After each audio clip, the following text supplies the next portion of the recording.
Hey everybody, how are you doing? Hope you're doing well.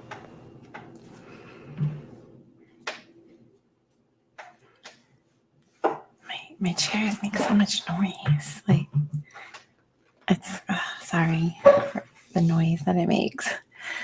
So how was your day? Did you have a good day today?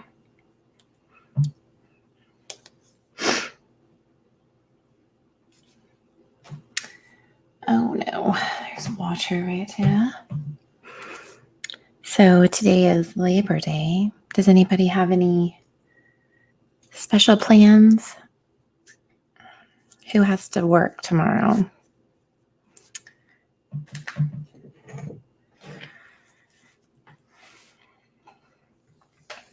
I mean, other than, of course, if you're a parent, you work 24/7, 365, that's how it goes.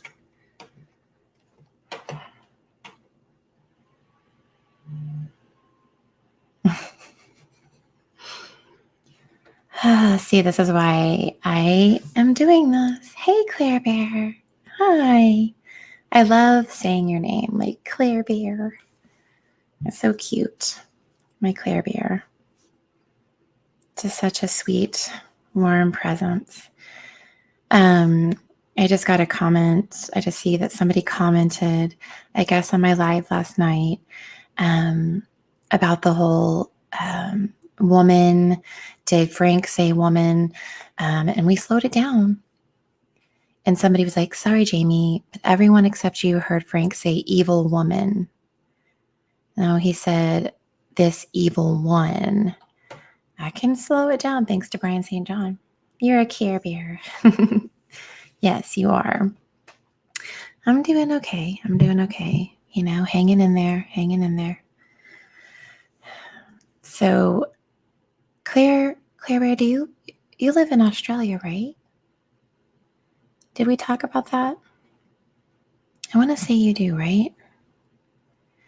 So, I'm going. Somebody is supposed to be joining me on this live tonight. Oh, okay, yes, okay. And so she'll probably call in a little bit. She has some interesting things to talk about, especially about Mary Marlowe. It's on the air with Mary Marlowe. So yeah. Hey, Bee Stinger, welcome. So glad you made it. Hey, Katrina, what's up, pretty lady, hot mama?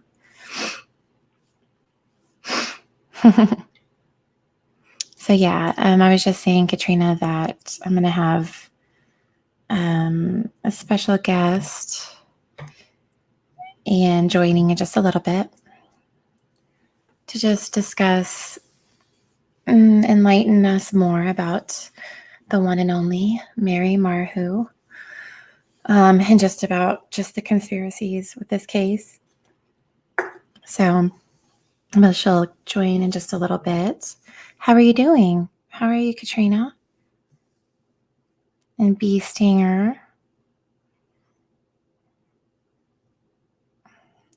Antimone is doing, she's doing good from what I saw her live a couple days ago. Katrina was all up in there being the cheerleader she is because she's amazing.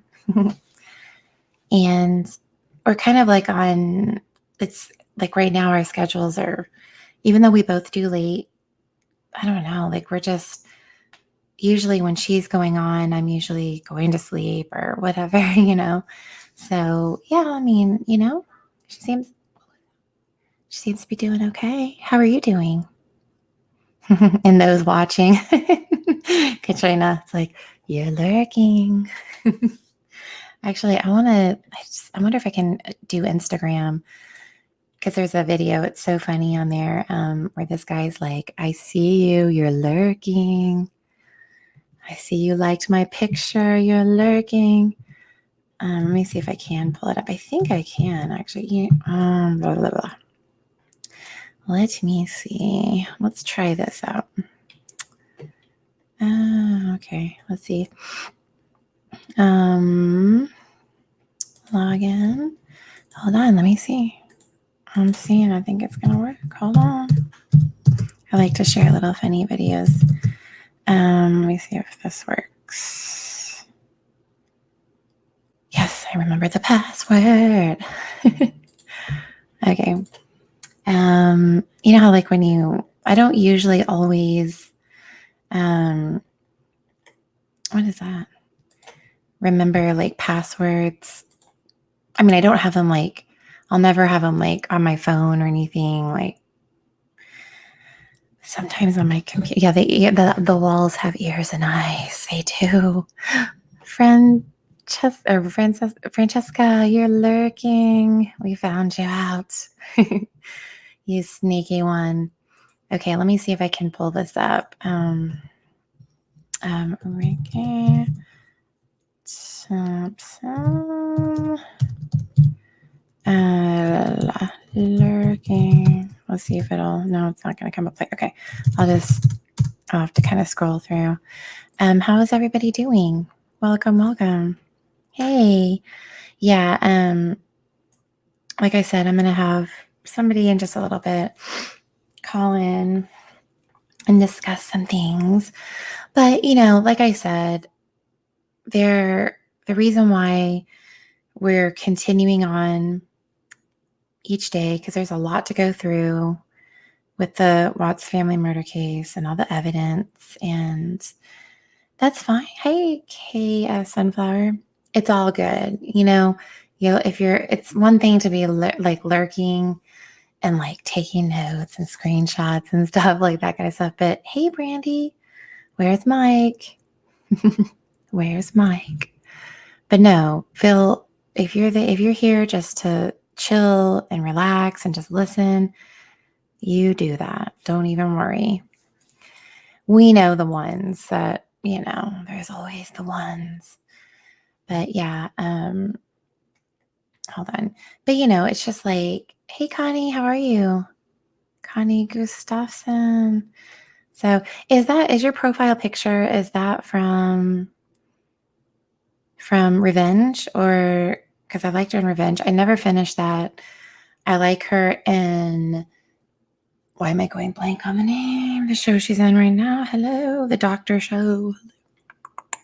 Residence. Hey. Oh, Breakfast what is that? Breakfast at Tiffany's? Is that a remake or is that the original? Because that looks like, maybe I can't see it very well. And I said, what about Breakfast at Tiffany's? She said, oh, really? No way. Oh, you know what? I see it now. A lot better. It's just so much smaller, but she kind of looks like that actress, if you know who I'm talking about. I can't remember her name, but she plays the nurse practitioner in The Residence. She is. Oh my gosh, she's so cute. Okay. Now, I was just pulling up just a little silly video, but it's just like I said, I am gonna, because right now there's just a wildfire of conspiracies happening with the case. And last night we debunked the evil woman thing, but somebody just messaged or put a comment saying everybody heard, but I slowed it down. But so that's why I'm doing this. And plus, there's a lot of us that still, there's just so much to it. I just want to, like I said, go back through it, and it's all in an effort to help bring peace for the Rzuceks, to talk about the truth, because that's what Frank has stated he wants. Not the conspiracies and lies. So I'm going to do my part on that. I'm looking for this one video about the lurking. Hold on. But it was a while back, so I'm trying to remember. Let's see. Give me a second. I might as well just screen share with you. Okay. Okay, hold on. So let me see. Is this one? I think this one's it. Hold on. Oh, well. Oh, no, that's not the one. But let me tell you, you don't mess with him. Hold on. I think it's coming up. He's just funny. He's just a character. Just a minute. Oh, this one. I think it's this one. No, it's not. Never mind. That's not it. Hold on. Hold on. It's a coming. It's a coming. I promise. And I can't see the chat right at this exact moment, but let's see. Is this it?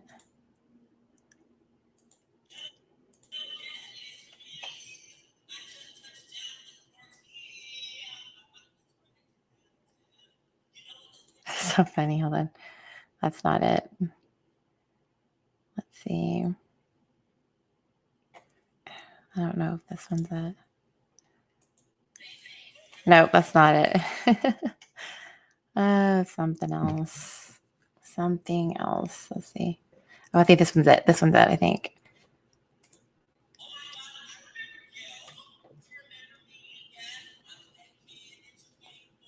No, that's not it. I'm like, I'm sure this one's it. Is this one it? This one might be it. Yeah, this one's it.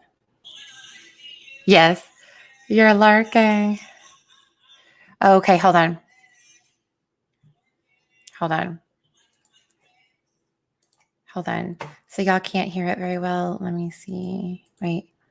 What does it say about the volume? Because I'm pretty sure. Wait, okay, let me make sure I sometimes I have to remember. I know it was a little bit of a surprise. Hello, Fact Base. Oh, thank you. Just a minute. I'm sometimes I think I hit the share audio, but let me make sure. Okay. You're following, you're lurking, because you like it too. See? You're lurking. Well, baby, welcome to my world. Welcome. But let me tell you this. This is a whole lot of world. Whole lot of world. Can you handle it? Can you? Can you handle all this? Of course you can, because you're lurking. You're lurking. Well, baby, I like what I see, and I know what I want, and I want you, so what's up? Could y'all hear that? Much better. Okay, awesome. Hey, okay. Yeah, I was like, and I'm supposed to have somebody that's going to join. She has some interesting and personal experience with Mary Marlowe and some of the craziness. What he is funny. He's hilarious. There's another one he does with his boots. He's like, I got new boots, bitch. Hold on. He's a hoot. Hold on. If I can, no, it's not letting me. Okay, whoop. Hold on. I'm pulling it up. Because it's a newer video. Hold on. He's just funny. Let me see. I like to mix in the lighthearted fun stuff too. Oh, wait, was that it? I don't think that was it actually, no. I got new boots, bitch. New boots. Oh, there it is. Here we go. Ready? I got new boots, bitch. New boots, bitch. What you know about the new boots? New boots, bitch. Oh. I look good in my new boots. I know you see me in my new boots. Boots on you hoes. Oh. Boots. Oh. Oh. And their designer. Don't get it twisted, bitch. Watch me walk in my boots. And he's like, oh. He's just hilarious. Like, it's so funny. Oh, so funny. His name is Ricky Thompson. He is hilarious. Hold on. Okay. Yes. Okay. So, yes. So his name's Ricky. Let me see if I can put it in the chat here. Oh, this freaking USB thing drives me nuts. I cannot really yeah, use it because it's like, oh my God, pisses me off. Artemis Petridis, we like to add a little bit of lightheartedness. So we're just got here. Okay. We ain't got no time for trolls. I don't want no trolls. Trolls are I don't know what you think. Trolls are a thing that can't get no love from me. Okay. Ain't got no time for trolls. Don't wait. Now it's been so long. So I don't want no trolls. Yeah. Okay. Oh my God, this freaking USB thing. I'm going to just. Oh, okay. I'm not being rude. Oh, you must be offended easily. I don't want no trolls. Okay. And mods, just be on the lookout for, the trolls. Hey, Space Monster, how are you? Yeah, I'm going to have somebody join in just a little bit. And I'm going to put the link because I would love, especially you, Space Monster, you said you were going to go last time, to kind of just talk about the conspiracies, your thoughts, your perspective, because I like having opposite perspectives as well. Oh, thank you. Enjoy it, bro. Thank you. I appreciate that. So, okay, last stream we were watching the sentencing. I think I'm going to play that again one more time. Oh no. Adventure. Are you kidding me? Adventure Unknown? Seriously? Like, oh my gosh, you are a horrible person. God, get a life, you old man. Like, what the hell? Like, who does that? Is this the real? Hold on. Let me see. Can somebody click on this, their avatar and see if this is the real Adventure Unknown? Because if it is, guess what? Adventure Unknown, I'm going to freaking put a complaint for hate speech. Nasty. Gosh, man. Like, can somebody confirm if that's him, please? Or them? Okay. Fact base, can you first let me take a picture of it because I got to have my evidence, you know what I'm saying? But in just a second, just please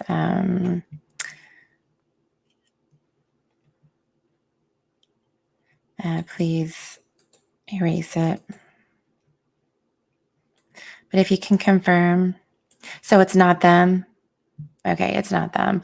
Can you, whoever is a mod, can you erase that and block them, please? Hello, Mike. How are you? The husband and wife are here. Yeah, nice try, nasty, dirty, horrific person. And I hope fake Adventure Unknown, that there are people of color in this chat that would take great offense to that. And you're just a sick individual. Yeah, just know, but block him. That's not even the real one. So, oh, that's your stalker, Brandy? Or no, are you talking about Mike? Yeah, but please, like things like that, block. Blizzak. So okay. And I'm going to, like I said, I'm going to play that clip really quick because some of you guys weren't there. Mix a martini. So we were playing like the sentencing. Oh, okay, Mike. Oh, I just think it's really cute. Y'all are just couples goal. Or is it couple goals? Yeah. But I wanted to play that part really quick where he says, and we're going to speed it because I got another comment. about it. Like, I didn't hear that. So I just, like I said, that's my mission right now in debunking and all that stuff, So when I heard that evil woman, it's like, evil woman. Is that how it goes? Or is it witchy woman? Wait, witchy woman. Na na na na na. Witchy woman. Okay, sorry.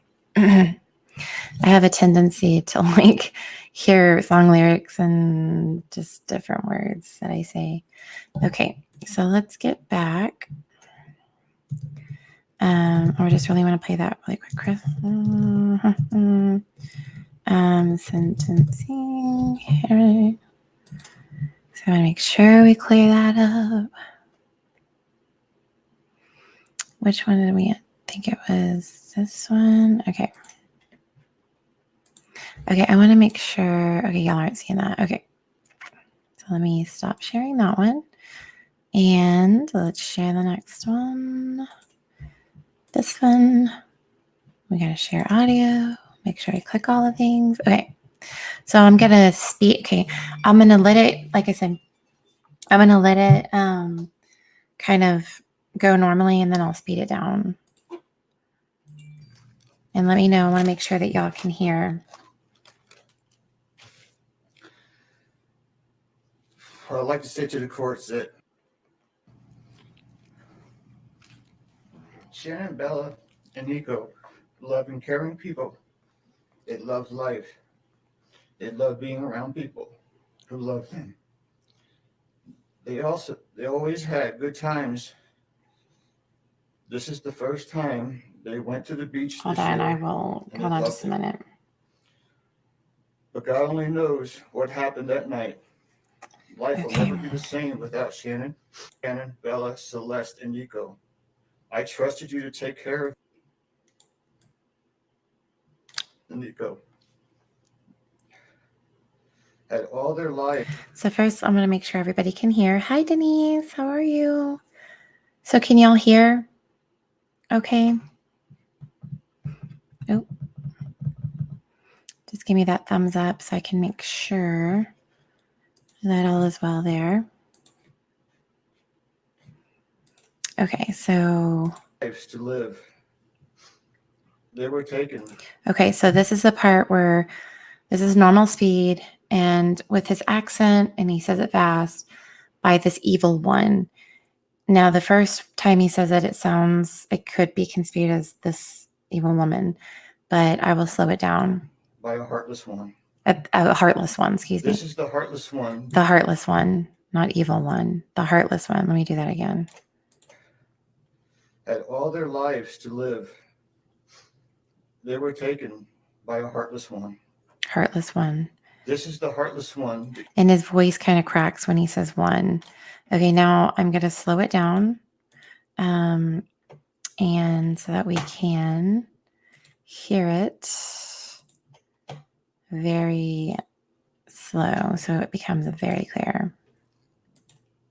They were taken by a heartless one. Heartless one.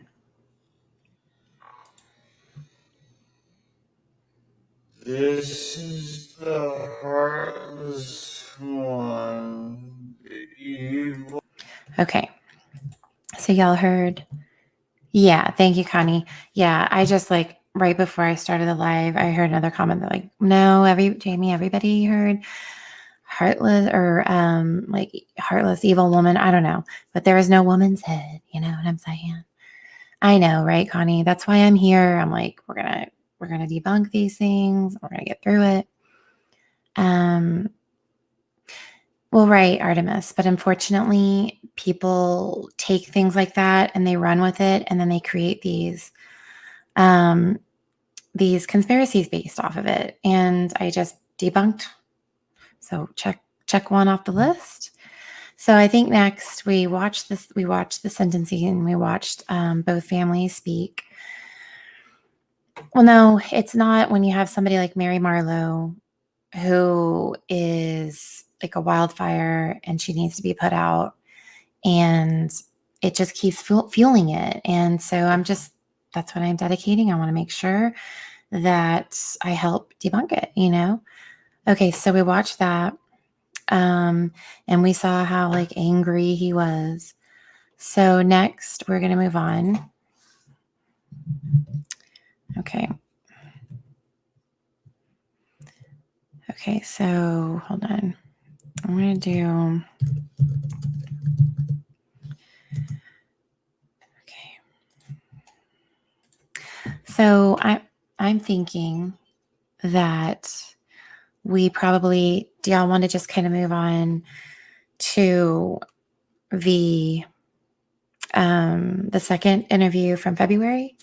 Kind of start diving into that, because we looked at the surveillance the night or early morning when he loaded the bodies up, drove off, some of the interrogation and polygraph and sentencing.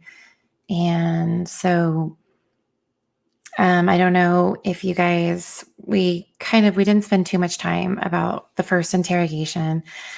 I mean, okay, what I would like to, just a minute. I would like, because somebody today had kind of talked about, when the FBI and the CBI were originally trying to just get him to confess. So let's just kind of watch that a little bit, and that way we'll be better prepped for watching the second confession. Okay, so let's see, what is this? Hold on. Okay, so I'll make sure that that's sharing. Okay. Oh, I still have it on the... Oh, we better get the plays back speed to normal. Okay. Things we were talking about is, as we mentioned yesterday, knocking out the polygraph. Pre-tail, okay. All right, so he's doing the polygraph. Okay. But because you like to take your...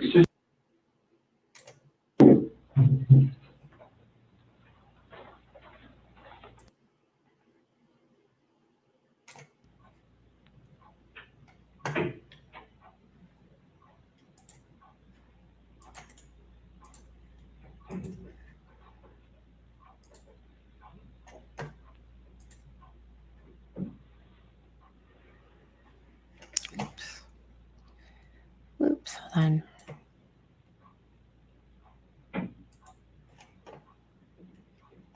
So let's keep talking about your family. Okay. We just can't figure out why there's two Chris's. Okay. We talked about that last night. Yes. We just can't figure it out. There's a Chris. Okay. If somebody asked me my kid's child routine, I would say, I don't know, go ask their mom. That's the truth, right? And so it is very surprising to me, and it warms my heart that you're the type of dad who can pack a bag in the morning and you know just what to put in there, and you know just what to put in there as a backup in case they have an accident. Okay, you know what the clothes to put in there, you know what they have for breakfast, you know what they have for a snack and a dinner and a nighttime snack. You can tell me the book you read to your daughters. Okay, I know you love them, and you're not faking that, are you? It's real. Okay. There's a lot of guys who come in here and try to tell me that, and I know they're lying, okay? Because they can't answer those questions that you can answer, okay? But you weren't here today. Thank you. So we need to talk about that, okay? I cheated on her. I know. Oh, hold on. And this is very good. Keep I'm not proud of it. I didn't think anything like that could happen. I don't think I'd ever do it, but I did. I know. Yeah. And she accused me of it. I denied it. I cheated on her, and I feel horrible for it. Like, she was pregnant, and it was, I don't want to, I didn't hurt her. I cheated on her. I hurt her emotionally. I cheated on her. And feel absolutely horrible about this, but that's what I've been holding. When I didn't go to the Rockies game, I was with her. Okay. I went to dinner with her. Okay. Keep going. That 5 weeks I was alone, I was with her most of the time. Okay. You're doing a good job. This is the Chris that I knew would come out today. This is the Chris who tells the truth because you're a truth teller.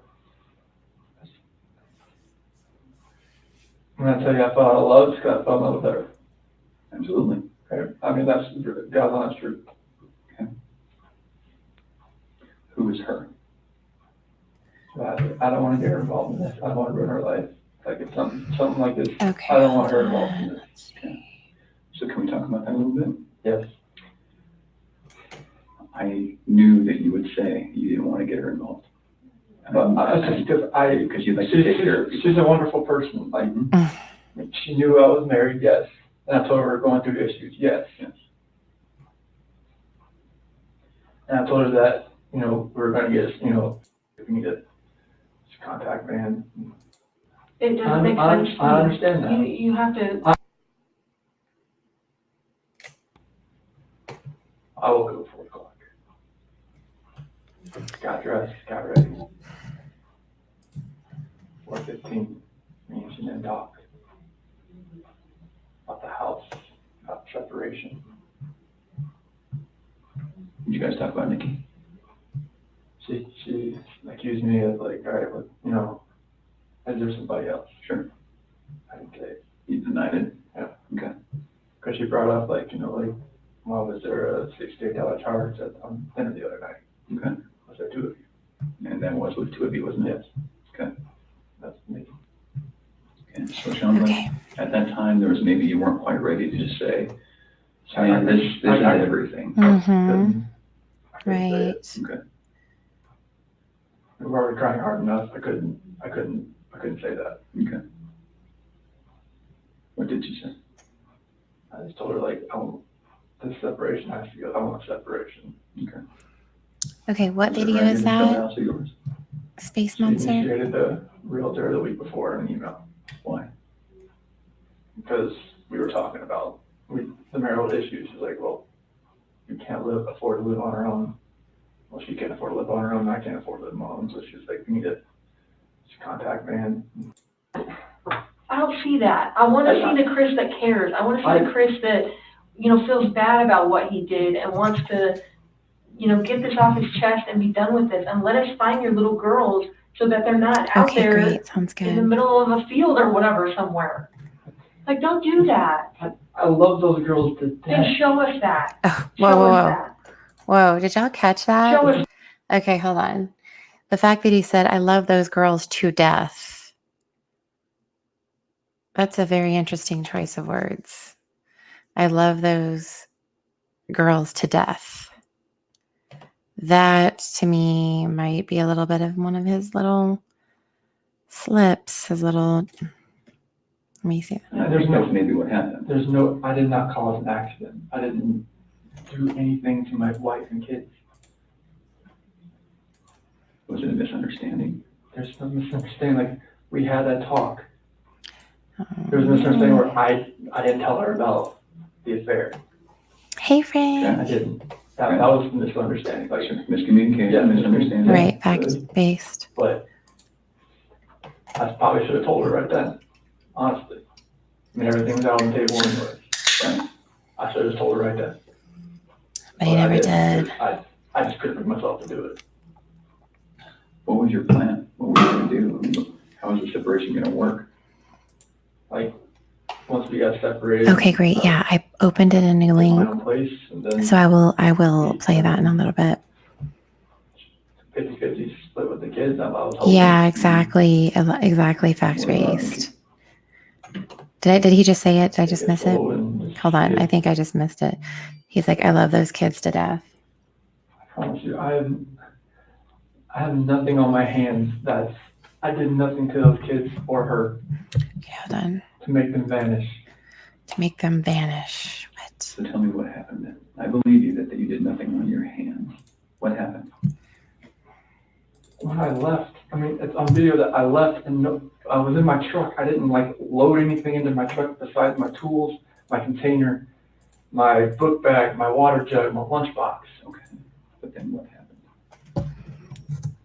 I drove out of the driveway. No, before you drove out of the driveway. What happened with your wife and your kids? I didn't do anything like that. There's They're the still in link, the Frank. house. Where are they? Where did they go? Yes, fact I really based. don't know. Your wife's not the type of person to vanish. I know she's not. She had 10 things on her schedule that meant she was going to be there the next day, that day, the day after. Yeah, that, right. with friends, with the doctor. Yeah, to death. She didn't leave because she wanted to. Right. So what happened? I didn't do anything to her or the kids. Was it an accident? I didn't do anything. Was it an accident? Wasn't an There was accident. no accident. I don't know if there was an accident in the house. I wasn't there for it. It's a big deal if it's an accident, because we can work with that, Chris. No, And I there's think no, that's maybe what happened. I did not cause an accident. I didn't do anything to my wife and kids. Was it a misunderstanding? There's no misunderstanding. Like, we had that talk. There was a misunderstanding where I didn't tell her There was about no talk. affair. I mean, there was him Okay. murdering her. that was a misunderstanding. Like, Miscommunication, Yeah, misunderstanding? yeah. Good. but I probably should have told her right then, honestly. I mean, everything was out on the table anyways. Right. I should have just told her right then. But I didn't, because I just couldn't bring myself to do it. What was your plan? What were you going to do? I mean, how was the separation going to work? Like, once we got separated, I'll get my own place, and then 50-50 split with the kids, I was hoping. Mm-hmm. What about Nikki? Take it slow and just see if anything develops, like when I'm, at my own place. Either way.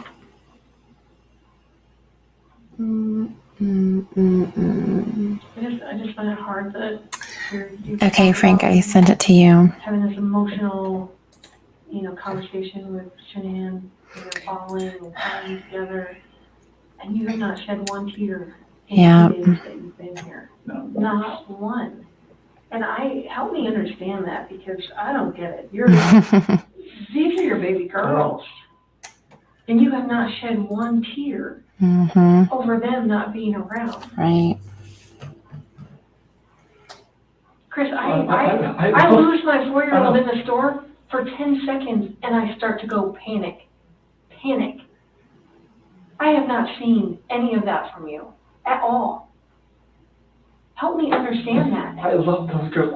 I would never do any of this because I haven't shed a tear. You get Yeah, no, that's weird. Is that weird? Don't look into that like I don't love my Well, kids. I tell love me. my wife. You're crying with your wife that you're leaving her, Yeah.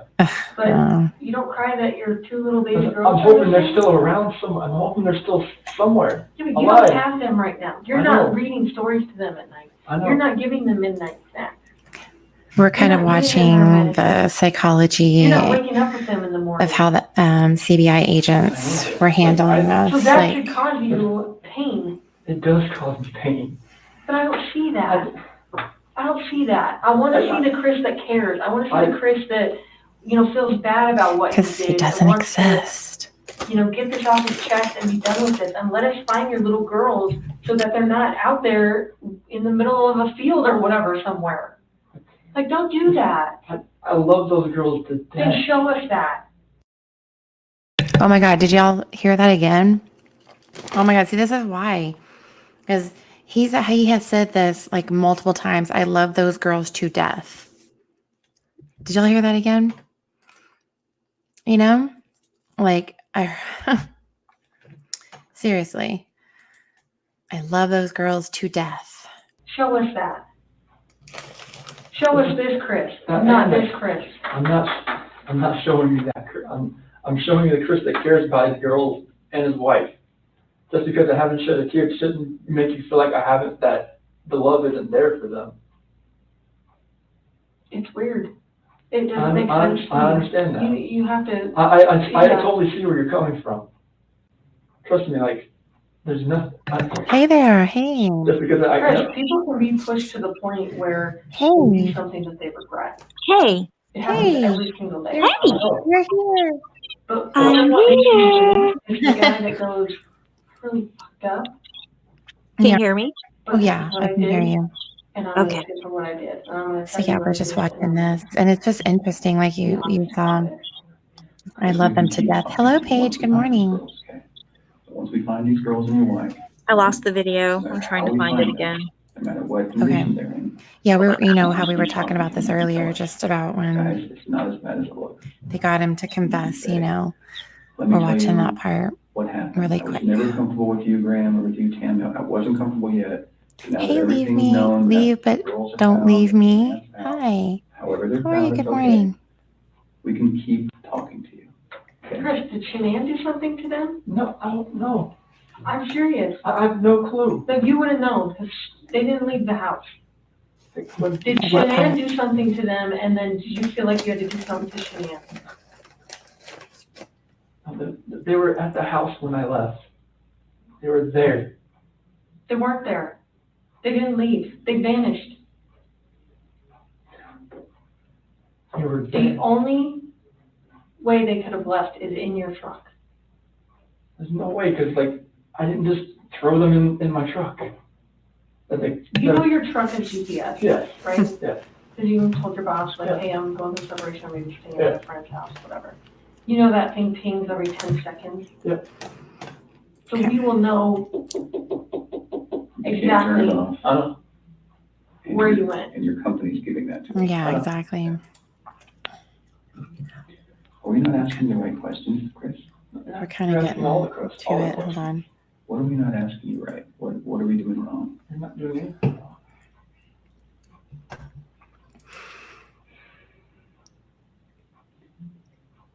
Did Shanann do something? If she did anything to these kids, we both love them with all our hearts. There's no way. It could have been an accident. Something happened in the house that you know about.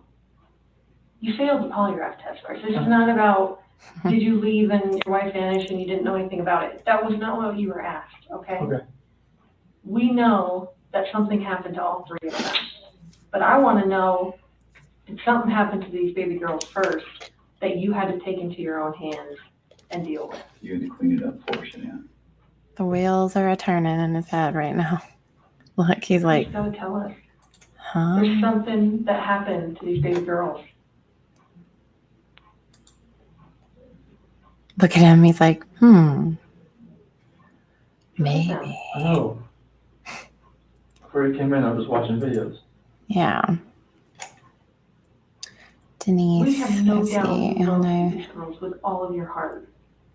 I I have no doubt. yeah, I don't think there was any insurance money. But we make mistakes. And that's okay. Yeah. It's what we do with those mistakes that make us who we are.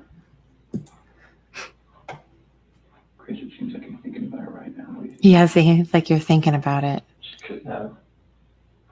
Oh, Lord, here we go. She couldn't have. I feel like you cleaned up for her. I feel like that's the type of guy that you are.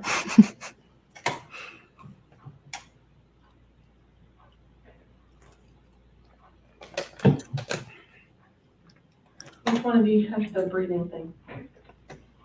Well, they both have inhalers, but CeCe has the EOE. Encephalitis up the bed. Does she have problems? Artemis, what other channels are talking about DNA testing? Only like with her allergies and whatnot, like if she had anything next, but she's one with the endoscopies and everything, the surgeries I told you about. Do you think she had trouble breathing that night? And Shanann freaked out? And didn't want to live without her baby girl? So Did you hear about the homicide that happened? Here we go, right here. The guy beat that family to death with a ball peen. Now watch how like interested he becomes. The only person that survived was a 3-year-old sibling. And that sibling grew up to be a total mess. No family, no mom and dad, no brother or sister. her by herself. She says, I wish I would have died with them. Like, look at his, like, he's like And there are times glued. that Like, people he's like, freak out. I've seen it. I mean, I've been in law enforcement for almost 20 years. I've seen it. Parents freak out and they're like, oh my God, like, I can't right, have my Artemis. baby girls live without each other. Right. They're best friends. They're like twins. They're, you know, they wake each other up in the morning. And I understand that. We had a mom in Castle Rock. Here, listen to this story. This is the one. Suffocated both her baby girls. Now listen. Watch. She's like, my husband was going to take them. And she's like, I just couldn't handle. I thought. And he's gonna ask questions about it.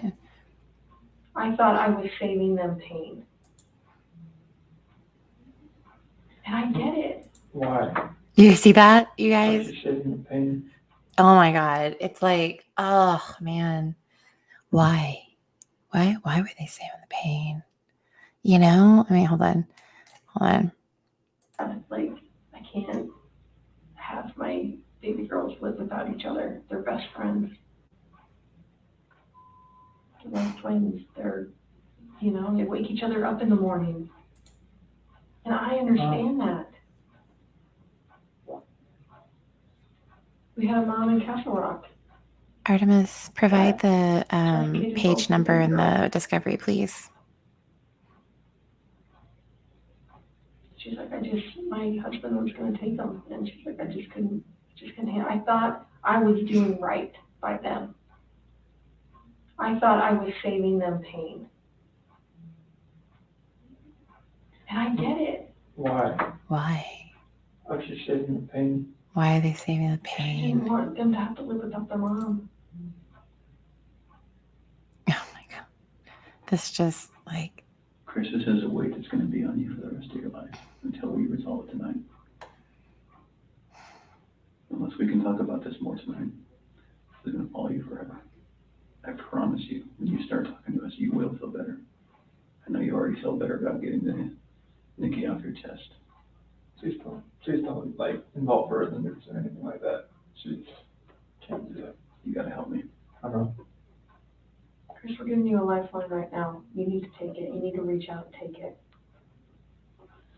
They're like bringing the pictures towards him. She had that dress on, like, on the 8th. And like when they bring that picture up again in the second confession, he says, I never saw that dress before. I take them off so I get her pajamas on that night. Did you guys make sure that they were warm when they left the house? Make sure they were warm. They're always warm. They always have, when they're in their beds, they're always warm. Were you guys taking care of them at the very end? They're always taken care of. They never miss a meal.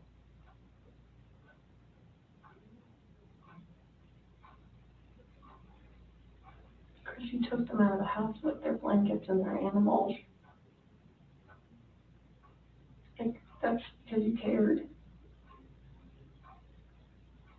That's what a caring dad does. I mean, I'm always caring for these kids.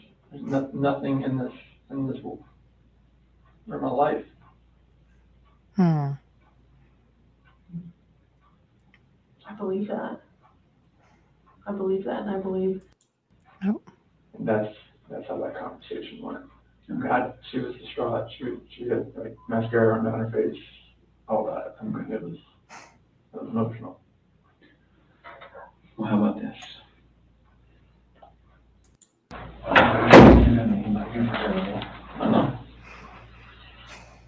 Okay, it's when his dad comes in.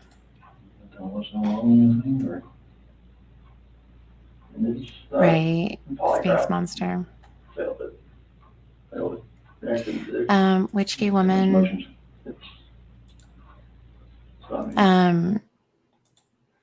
She did not find out that Shanann Watts was pregnant until all of this happened. And Chris Watts told her that the reason why he lied is because he knew that if he told her that his wife was pregnant, she wouldn't have dated him to begin with. So, yeah. Okay, hold on. They're not gonna let me go.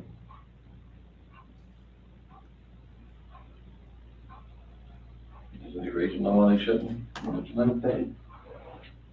They know I had an affair. Okay, hold on. Hey, Frank, are you there? Can you hear me? Hello? Hold on. I don't know if they can hear me. I have to text them. Can you hear me? So we can, hold on. I don't know if they can hear me. Oh, okay. Okay. Why don't we like discuss really quick, just a few things, and then we can finish discussing it later. But yeah, I'll stop the video for right now, but come back on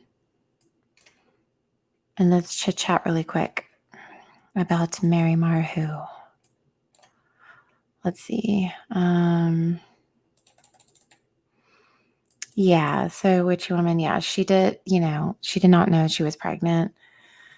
She was under the impression that he was getting, no, hold on, let me see. Maybe if I add you back. Okay, you're in there. I don't know if you may have it muted on your end, but try talking. Okay, I will pull that up, Artemis, and share in just a minute. Let's see. You're still there. Hello? Oh, I can hear you. Hey. Oops, wrong screen. Sorry. I Okay. was just talking away. Oh, no, that's fine. I know that happened like twice. I started a live and I was talking and I forgot to add myself to the stream, because with Streamlabs, you come in and then you have to be added to the live. So I was just talking and oh, that's fine, Claire Bear. We all have kid duties. You know me, I have to dip out sometimes. So yeah, let's just chit chat really quick. About Mary Marlowe, as I call her, Marlo. And I didn't want to say like too much. But yeah, Artemis, I will bring that up, the discovery documents, in just a little bit. We'll do that. And I will bring that up, promise. And feel free, guys, to just whatever pages of the discovery document you like to investigate, please put it in the chat. Okay.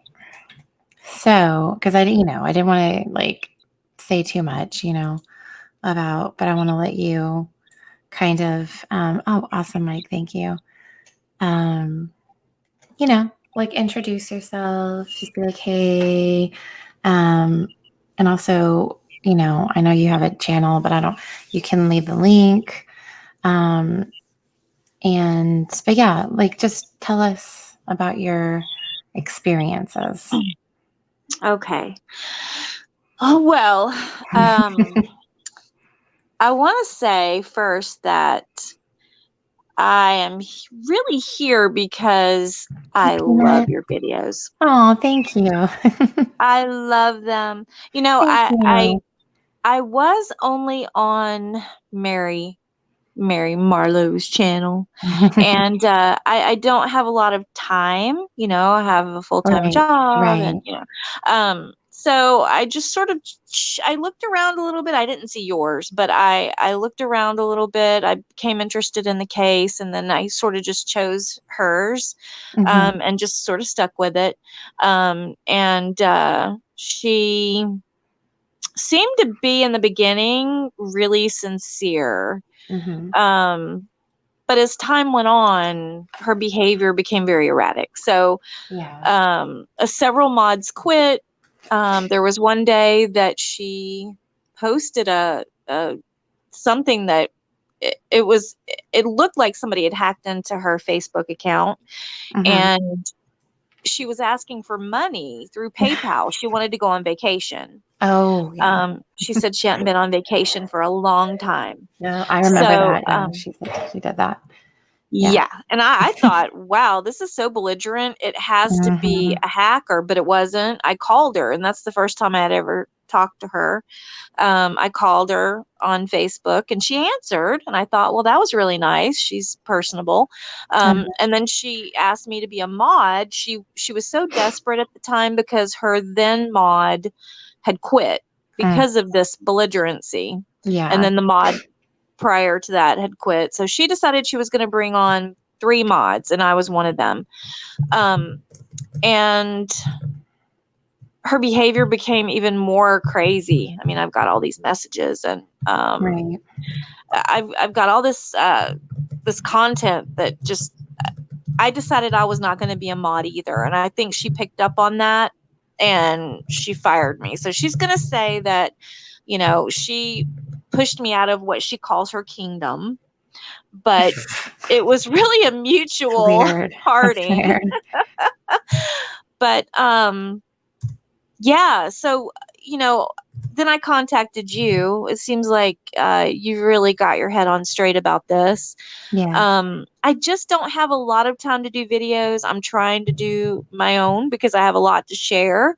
Just in case I'm not able to, I thought it was important just to reach out to even just one person, you being that person, with some information that I have about Damien.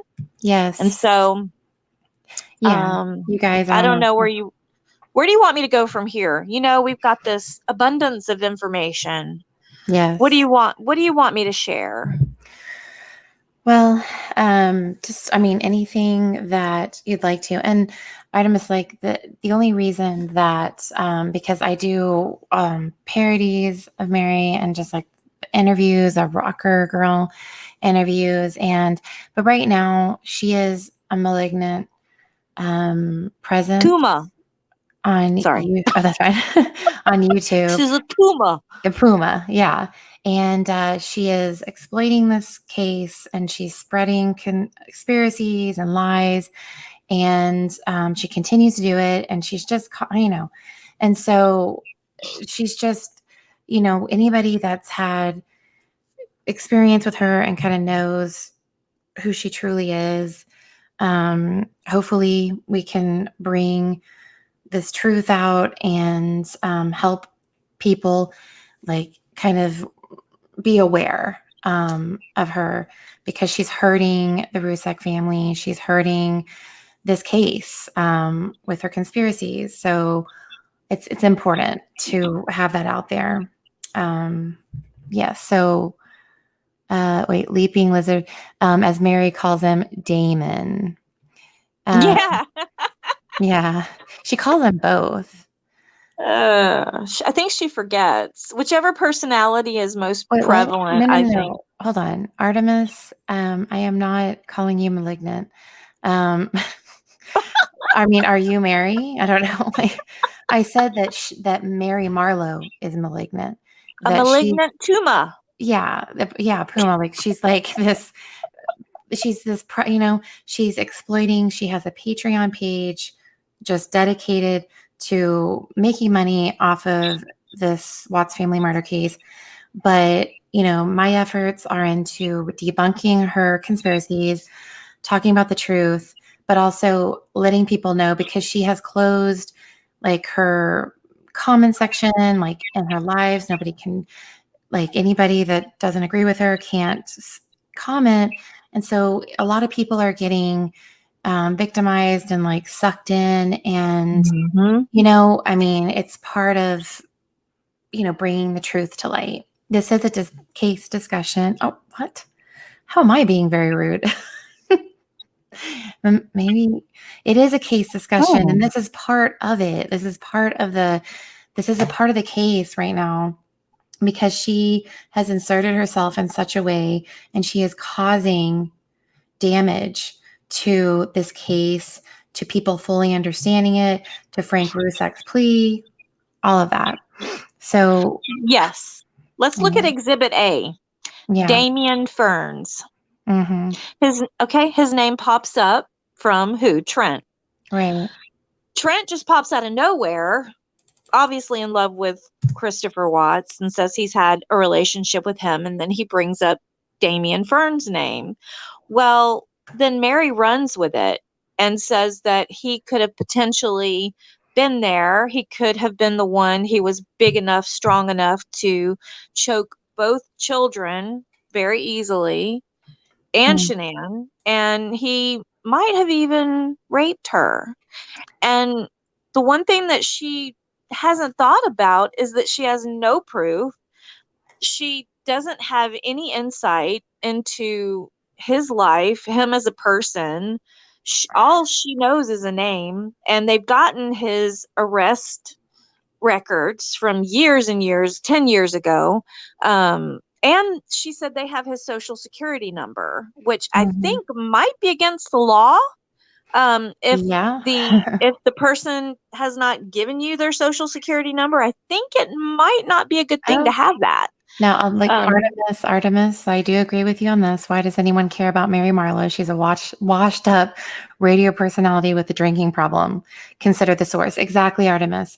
The problem is that I had a friend that, and he, tends to be more conspiracy theory kind of drawn, and he got sucked in for a second. And so I just everything she's putting out all these videos about this case and just misinforming and lying, and she is slandering innocent people that she's saying are part of, that murdered this family. And so to me, it's like, I'm going to do my part in debunking that.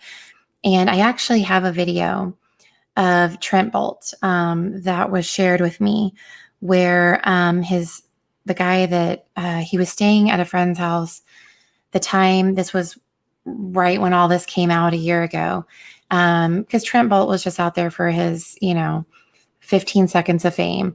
And this guy secretly kind of videos him, and you can see that he's laughing and he's lying. And I mean, I can play that so that we can understand too that, Damien's not the dealer,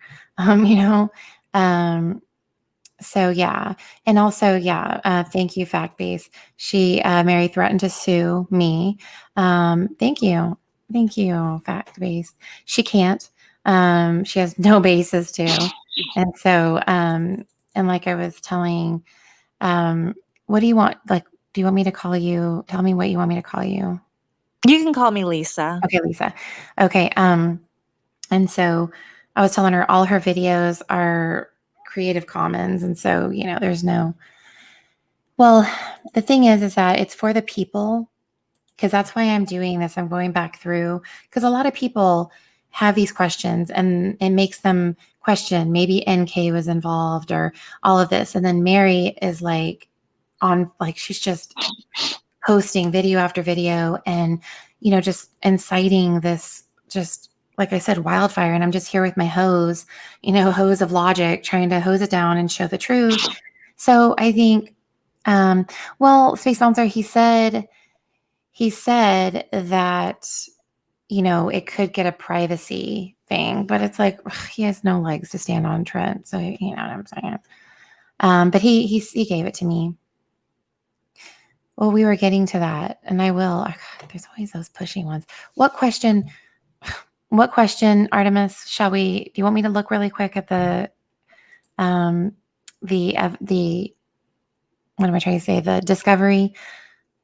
Can you see, Lisa? Can you see what I'm sharing? Yeah. Well, I'm not. Yeah. Okay. Let me do this so that, I'm going to bring that up too. So gotta multitask, gotta please the masses in here. Oh, okay. Too. But, I can see it now. Okay. Let me see. Okay. I think it was, actually, I don't want to share it. Yeah. Okay, good. Okay. Make sure it's not sharing my, email group. somebody sent me a great discovery. Okay. I can't remember. I think this one was working. Oh, okay. Okay. Let me pull this up and okay, let's open on that screen. This one. Okay. All right. So let's go to like one. He said what? 1,000. No, where are we at? No, went too far. Okay. Whoop. Right there. Okay, hold on.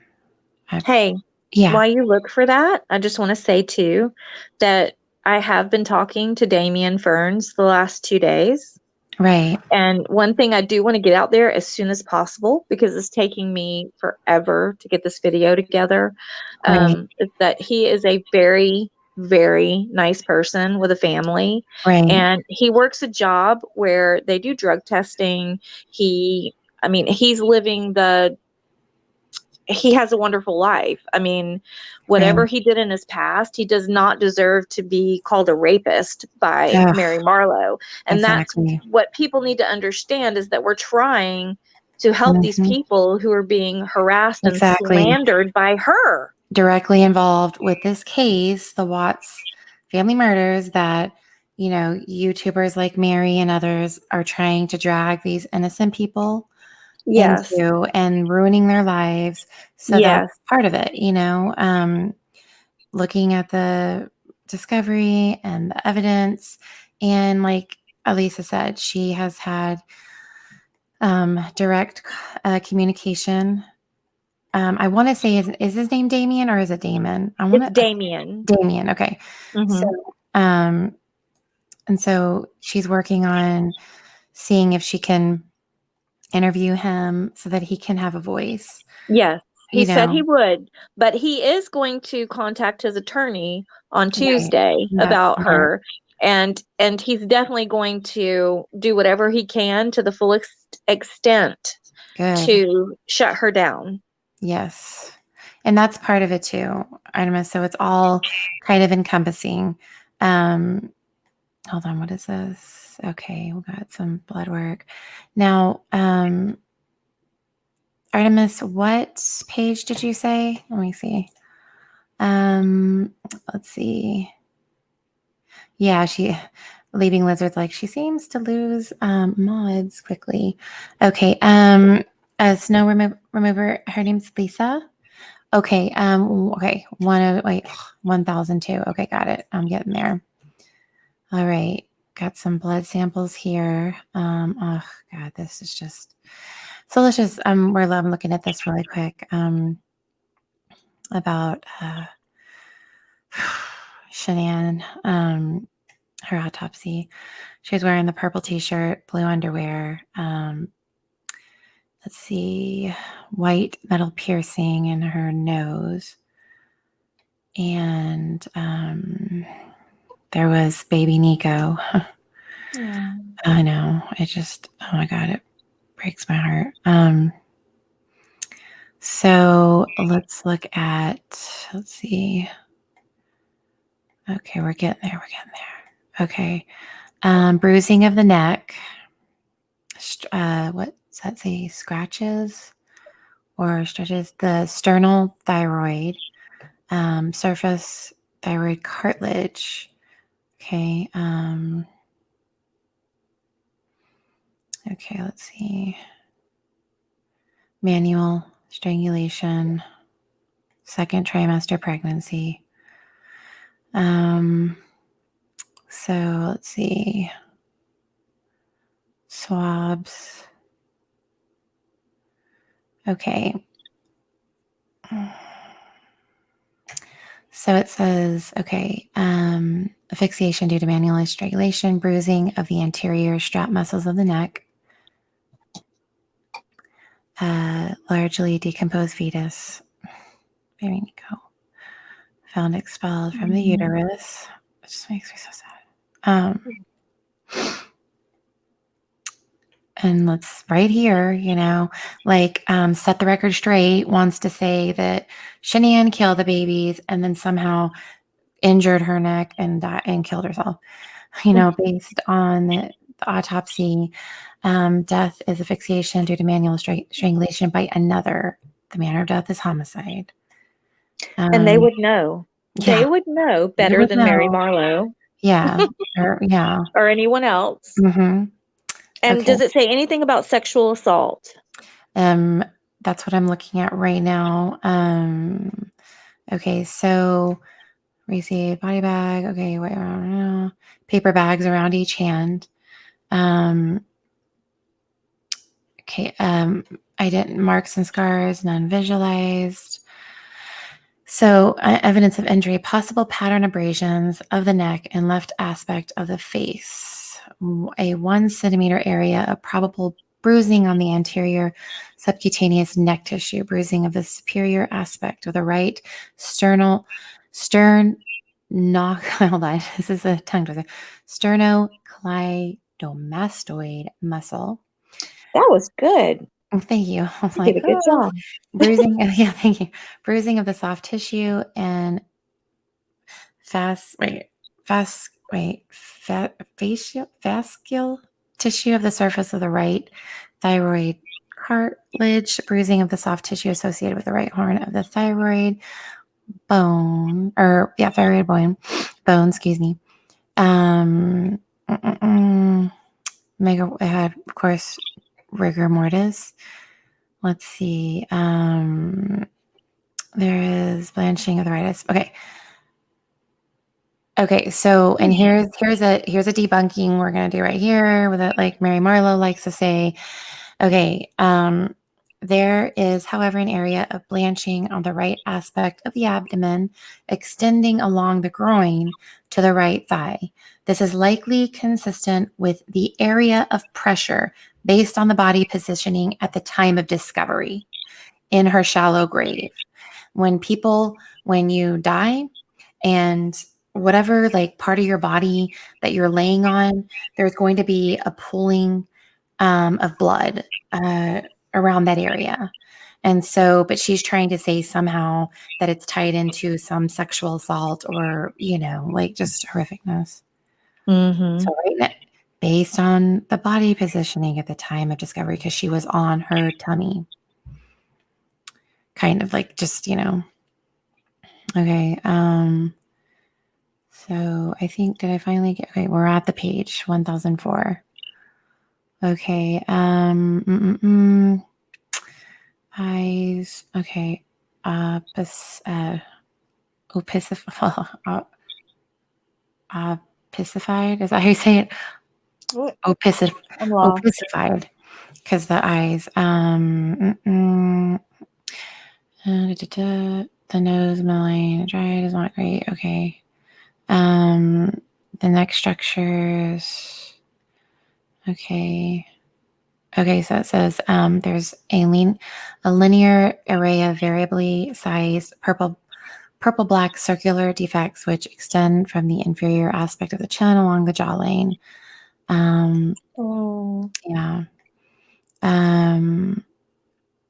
Let's see. It would be in this next paragraph. Okay, genitalia. The genitalia.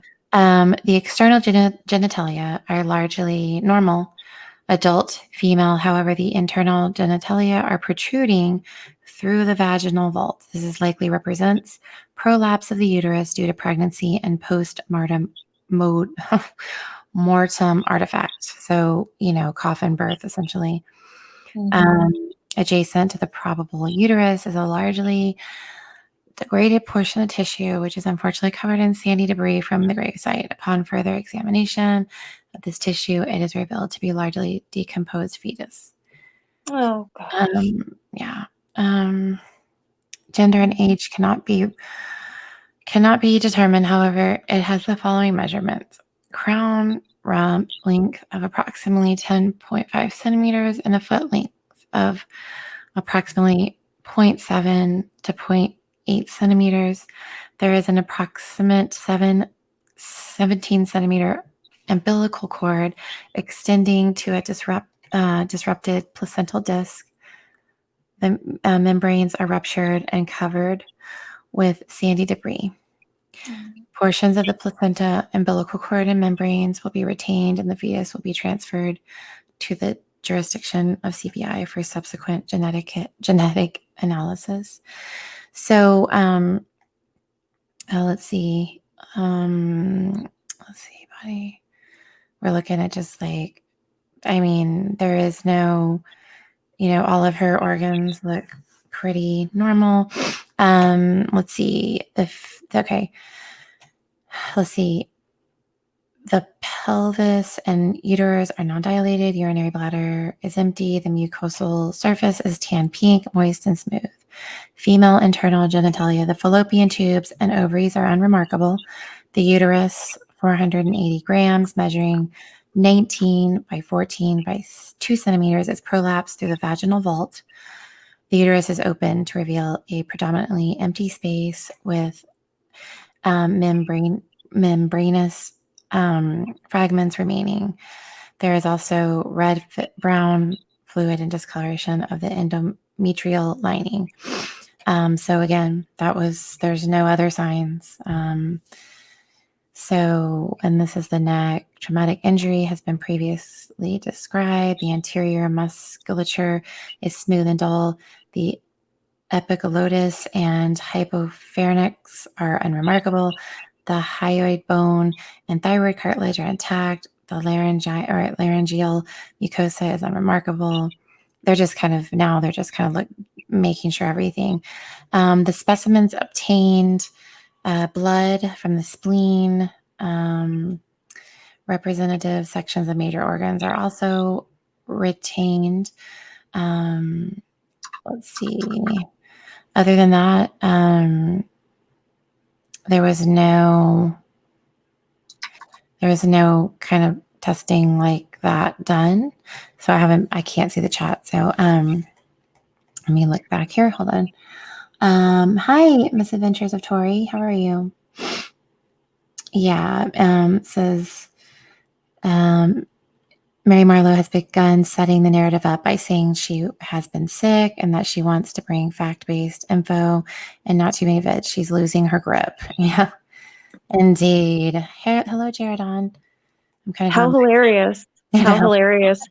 Armchair Detective just made a comment about her and how that's all she's doing is uploading, fluff and nothing of content. And so now she says that. Yeah, I know, right? Okay, so 1002. Okay, hold on. Did I read that? Because I did go over that. Let's see, hold on. Do you need to write it down? Oh my gosh. Just first of all, like Artemis, like I am taking the time to do this, so do not be rude. Okay? I was looking over, but you don't have to be rude, okay? Like saying, what? Okay, I don't know. Again, I'm like, I know, right? Hostileness. Okay, I mean, let me look it up. God, people sometimes, you know what I'm saying? Okay, let me go back. God. Okay, let's go to 1002. Okay, so here we go. Excuse me. Okay, the decedent is a 34-year-old Caucasian female, Caucasian female, sorry, date of birth 1/10/1984, who was largely unknown medical history at the time. Reportedly, the decedent returned home from a business trip in the early morning hours of August 13th, 2018. This was the last time she has been seen alive. Let's see. So, okay. And then she was pronounced dead at the gravesite at 0:05 hours on, so I guess 12:05 a.m. on August 16th, 2018.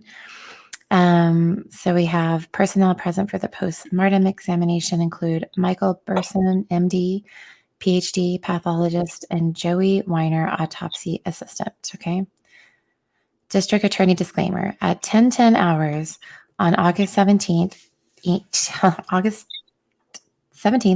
2018, the representative from the District Attorney's office read a portion of an email which he received from the Public Defender's office. In this email, the Public Defender has requested that we swab the necks of the children for residual.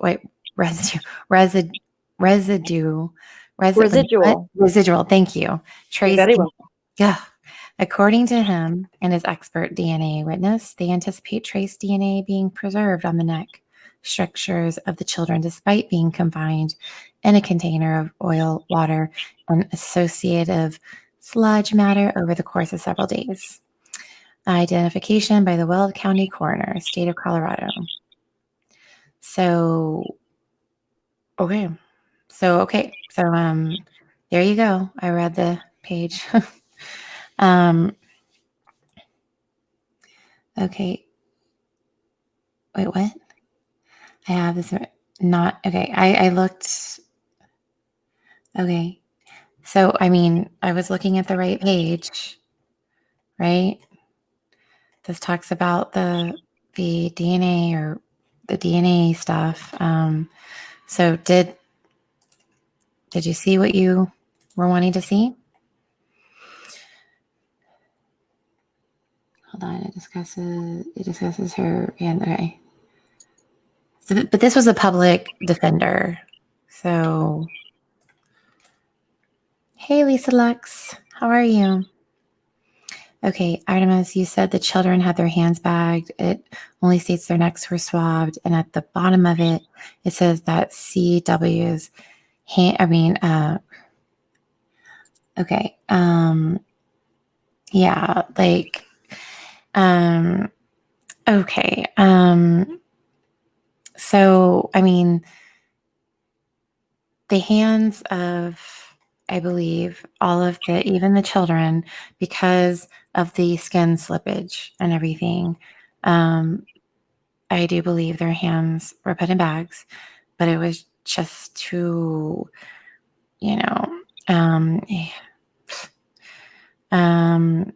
here is for Nico, they swabbed his hands, neck, face, did some x-rays, fingernail clippings, and deoxyribonucleic acid blood spot, so DNA blood spot card. So yeah, I'm not sure what what else. I don't know what else, can be seen for that, Here's Bella, like, let me see. I'm pretty sure it'll say that her hands, let's see. And, this kills me. So, okay. So, and again, Public Defender has requested that we swab. Let's see. So, okay. Yeah, I really don't. So yeah, I can't see the chat, so I'll go back now.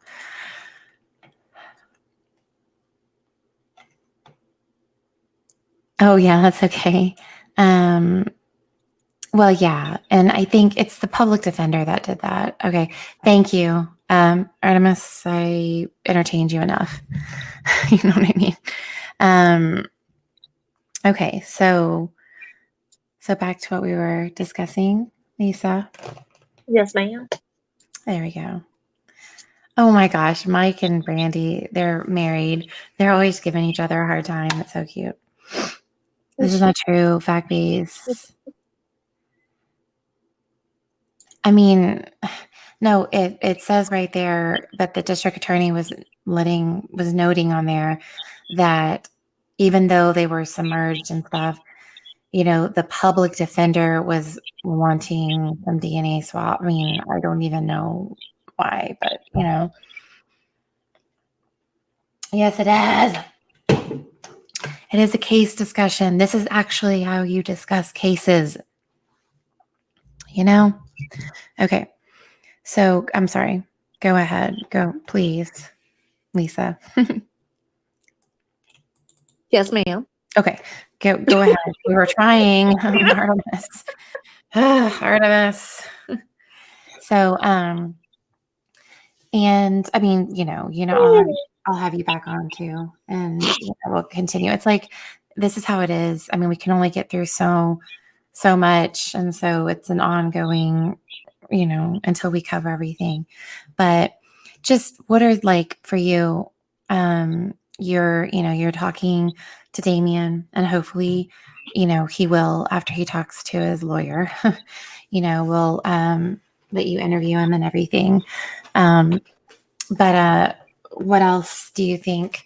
What are some of, like, a couple of, like, really interesting or important things that you think that you can enlighten everybody about with Mary?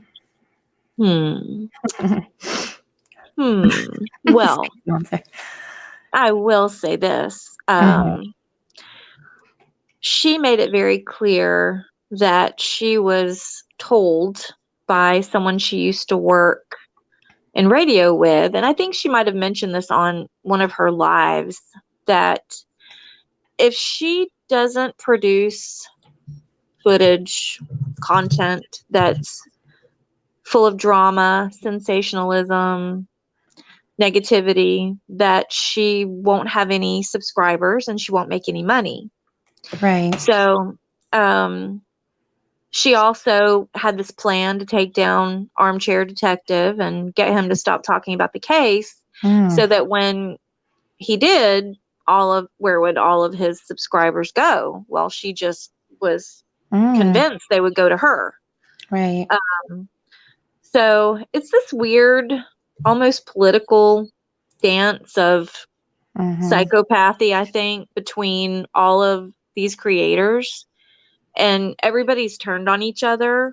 And it seems like this is no longer about the family and what they want. It's just about how much money everybody can make and the subscribers. And it's kind of weird. It's almost like a Jim Jones thing where everybody has their own little cult, and there are people that, she's making it a cult at this point. It's like, oh, she is. It's a cult. Definitely. It's Team Mary. Remember, it's Mary, definitely guys. Team Mary. Hashtag Team Mary. So here's that. Here is that. That, and I think everybody can see it. Somebody had left this for me. So this was a Spy in the House of Love, written July 2nd, 1998. This is about Mary Marlowe and her radio days, right? But you can tell that this, like her, like, crazy, like, belligerent, kind of controlling, borderline psychopath kind of stuff. Okay. The sun is hanging low in the sky, softening the asphalt parking lot beyond the air-conditioned studio of KOSI FM 101.1. As a phone lights up, Mary Marlowe, host of Cozy After Dark, a weeknight call-in show, rolls her chair across the lacquered tiles to the quivering button, alone, surrounded by myriad monitors, flashing equalizers, and more gadgets than an Airbus cockpit. The buoyant blonde lowers her voice to its most honeyed register to gab with a woman eager to dedicate a song to the one she loves. Marlo, she's talking to the caller. This is Mary Marlowe saying, "You've been married for how long?" Caller, 9 years. Marlo, so does it seem like are you all are newlyweds? Caller, yeah, actually it does. Marlo, how do you keep the passion there then? Caller, it's hard sometimes, but we're more into the friendship and lovers, not just lovers. We've worked really hard for the last 9 years. Our anniversary is coming up. Marlo, congratulations. What would you like to tell him? Caller, that I love him very much and I miss him. I've been in the penitentiary.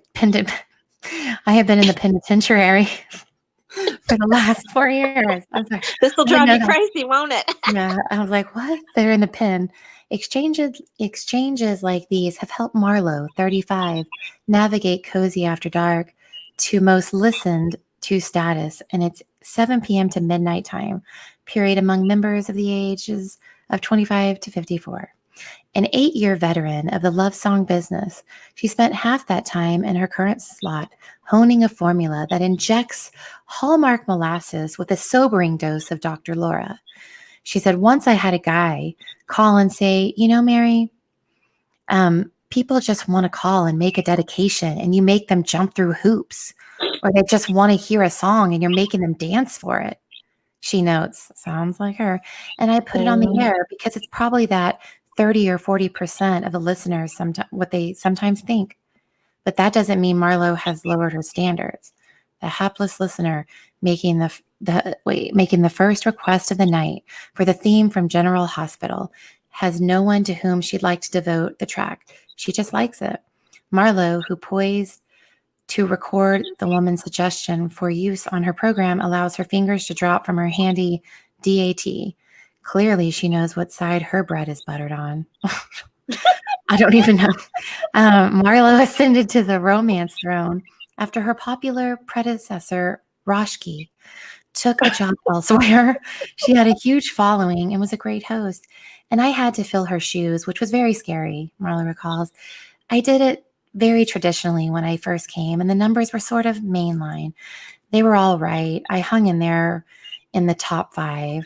Before long, however, Marlo started digging deeper into the stories behind the dedications with genuine curiosity and offering unsolicited editorials on some of the relationships her callers were describing.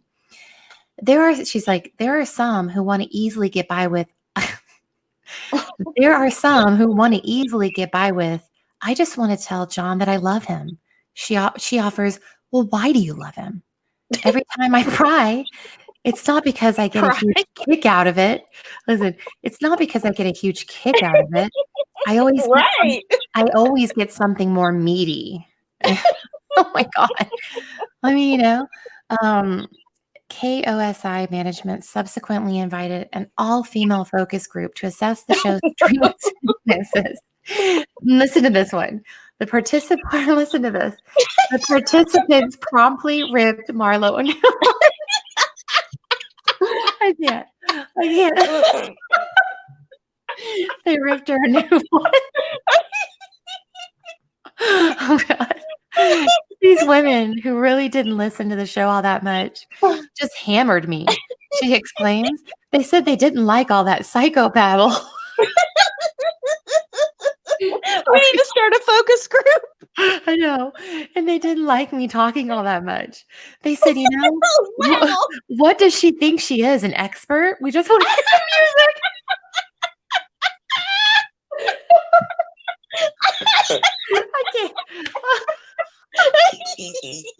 I can't.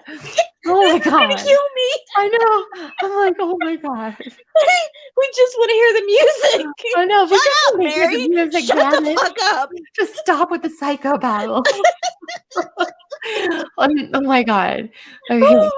In response to this harsh critique, KOSI's program director advised Marlo to process the phone-ins expediently and guide the show back to a more conventional format.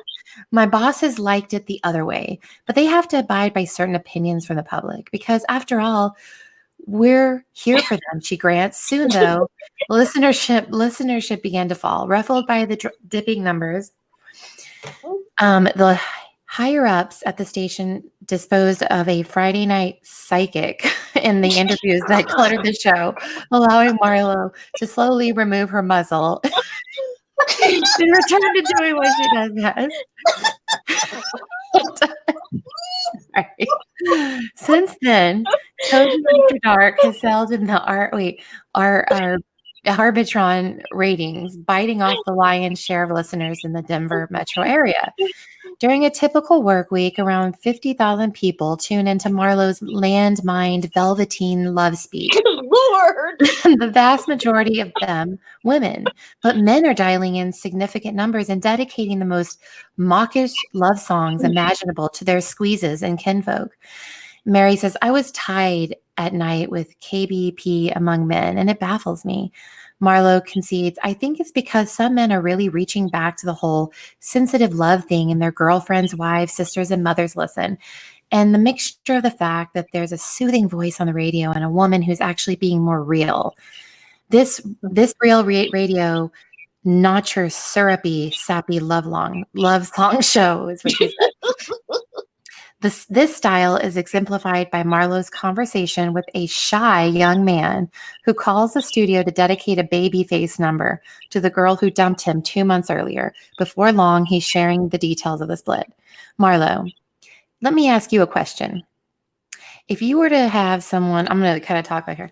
If you were to have someone walk into your life tomorrow, would you fall madly in love, or do you think you'd really care? No. All right. Here's my point, honey. What's the song? With an affectionate bluntness that rivals anti-meme, Marlo won't hesitate to call some men on the carpet, albeit in their most buttery of tones. You get a guy who calls me and has really been deceiving or dishonest to his loved one. Ooh, she bristles. I love getting a hold of those. It's the callers who come in over the line and confront me with something that I can't resist because I've either been there, done that, or known someone who has. The whole affair thing, I'm very against because I've had guys leave me for other women, and that's bad karma, first of all. They ran. Yeah, well, yeah, but she's like saying that she is very against affairs and has that scorn of woman, like with NK. And I'm going to say something about it because I have the microphone. At the same time, she acknowledges that not every call is going to be in your face. Sometimes it's being happy for somebody I don't even know. I'm such a cornball sometimes. Indeed, only the rare fellow needs dressing down. More often than not, Marlo traffics in four-star romantics whose proclamations fan her coils vicariously. There are some men, my God, she exclaims, I want to like build this huge warehouse and manufacture some of these men who I've had call my show. Why couldn't I meet someone like this? She says, I don't think I have ever truly fallen in love, she confides. I thought I was, but when you hear some of these callers, you just know that it still exists in its purest form. Although she plays the role of Cupid's FM facilitator, the host makes no bones about being single herself. As a result, she strongly appeals to the lonely heart contingents. Many of women would like nothing more than to wrap themselves in her furred and beguiling radio voice. I get men who send me photographs all the time and letters asking me out to dinner, and men who call me asking me out. I always say, you can come to my public events, but no, I'm not going to meet up with you. Are you crazy? I'm not that desperate. I'm not that desperate. She grows comically, but now she's on Match.com and and I would never do that because it's dangerous. Yet she takes her daughter to meet the hot dog man. With the more heavy listeners, you get them really truly believing that, oh, whoa, here, this is her right here, because she says this all the time about people she interviews now. With the more heavy listeners, you get them really truly believing that you're their best friend. Oh, yeah, there's that manipulation. Yep. The snatches of banter aired amid program slabs of Celine Dion and Bette Midler constitute a mere fraction of the conversation the host entertains on an average night. Sitting at the center of a dark labyrinth of towering equipment, Marlo in Birkenstocks and chipped red nail polish fields between 75 and all that red. She's already red. 100 calls a night. In addition to editing, producing, and manning the mic. Oh, she doesn't really know how to do videos. Yeah. I'm pretty much a one-woman show over here, she reveals, and proves it by chatting amicably with the next caller, recording a portion of the parlay, then seamlessly introducing the segment and after programming it and the song into the computer in front of her, all in a matter of minutes. Some people are really shocked that I can be so immediate. They bought me this 10,000 editing machine and I don't even use it. The unedited spots, even when accompanied by John Tesh's soporific piano tinkling, reek of candor and humanity, and a hint at what transpires in the studio while Lionel Richie is relaxing the masses. I'm keeping a journal, Marlo says, flipping through a pad of yellow legal paper and heavy with print. I have about 13 of them, and I'll write about the show night after night and about my life, because someday I'm going to write one hell of a book. There's a lot of stuff that I do not air. A guy who's dying of cancer and he calls to tell me about his pain and he has no one else to talk to. That kind of stuff I'm not going to put on because I'm not exploiting him. Well, she's changed. Well, no, but I mean, she exploited the other people about their relationship issues. I would never get someone who was on in a dire situation. The most exploiting I'll do is give someone guff for their choices. Example. Here's an example. Caller, I love him with all my heart as my best friend and my lover. I love him so much. I want to grow old with him. Marlo, I hope it works out for you. And both of you can figure out what it is that's blocking you and making you go back and forth, which is not real functional. There's another important line Marlo has drawn in the sand. She refuses to broadcast letters and faxes from abused women and who wish to dedicate love songs to their batterers. Furthermore, she insists on honoring the requests of same-sex lovebirds. I don't hesitate putting on gay and lesbian relationships, she says. I cringe every time that I do it. Wow. Because I think someone's going to call and explain or call and complain, but nobody ever has. So she cringes. Nor has she received any grief for subtly spiking cozy after dark with spiritual content, such as readings from the Cherokee Feast of Days. For some people, that spirituality stuff is way over their heads. So talk about limitations. I can't go to the nth degree. Oprah has credibility. She has been on air forever, and she gradually took that path. I'm not an expert in it. I'm only talking about my own life experiences, and I don't want to blow too many people away. So far, the balance she has struck between playing it safe and going out on a limb has garnered Marlo plenty of validation. The Colorado Broadcasting Association voted Cozy After Dark the best evening show in Denver, and stations from Seattle and San Francisco have tried to woo her to larger markets on the coast. Not too shabby for a dyslexic who was canned from a local country station where she mangled the names in the news every morning. But for now, she's staying put and dreaming of syndication while keeping an eye out for the man of her dreams. I have had to walk in here with my heart severed in half after breaking up 2 hours before coming on the air, she disclosed. And I've cried a couple of times on air, just broken down. The irony of her current position is not lost on Marlo, yet she believes that over time, her career has rendered her more discerning. I've heard a lot of people compromise over years of doing love songs. You hear a lot of stories. And in a way, it makes me want to wait for the real creme de la creme. Her ideal mate, she purrs, would be a man who's in this business, who has good philosophy, a good voice, so that they could be teammates. In the meantime, Marlo is doing fine flying solo, modernizing a format that's nearly as old as radio itself. A lot of people thought that specialty shows like this, Love Song show, would be the dying dinosaurs of the 90s, she maintains, but they've only gotten stronger and stronger because people are wanting to reach out more. So that was that interview from 1998.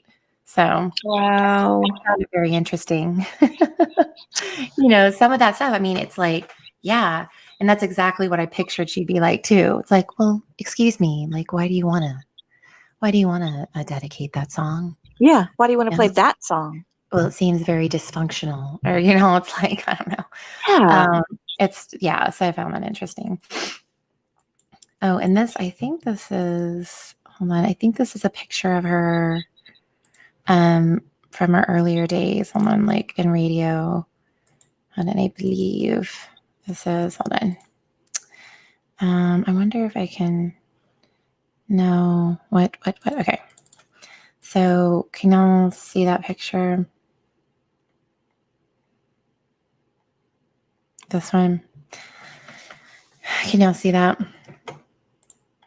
That's her. Oh, I think I lost her. Yeah, that's Mary, I think, in her younger years there on radio. Oh, are you there? I'm here. Are you there? We lost you for a second. Hey. Yeah, so I think this Sorry. is excuse me. I was not very Oh, is that her Instagram? no, like where are the pictures? Like, can you see that anyway? Oh, wow. I She think looks that's her. so different. I know. Like, hold on. There it is. Yeah, this Look is her. at her. I know. So yeah, and she was a She's little actually chubby.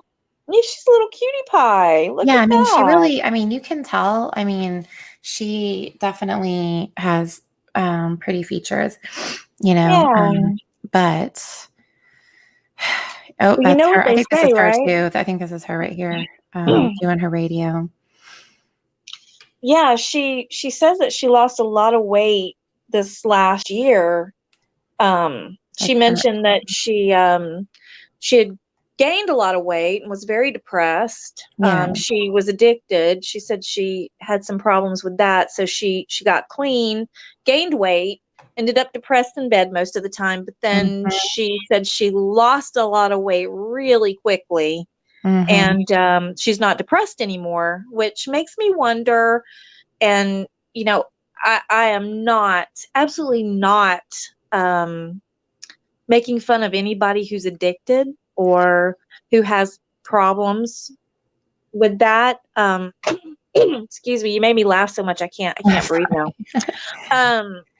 So it makes me wonder if, because of her, there could be two things going on with her. Maybe she's bipolar and has some mental issues, or maybe she is on some type of illegal substance. And other people have said the same thing. It's not just me.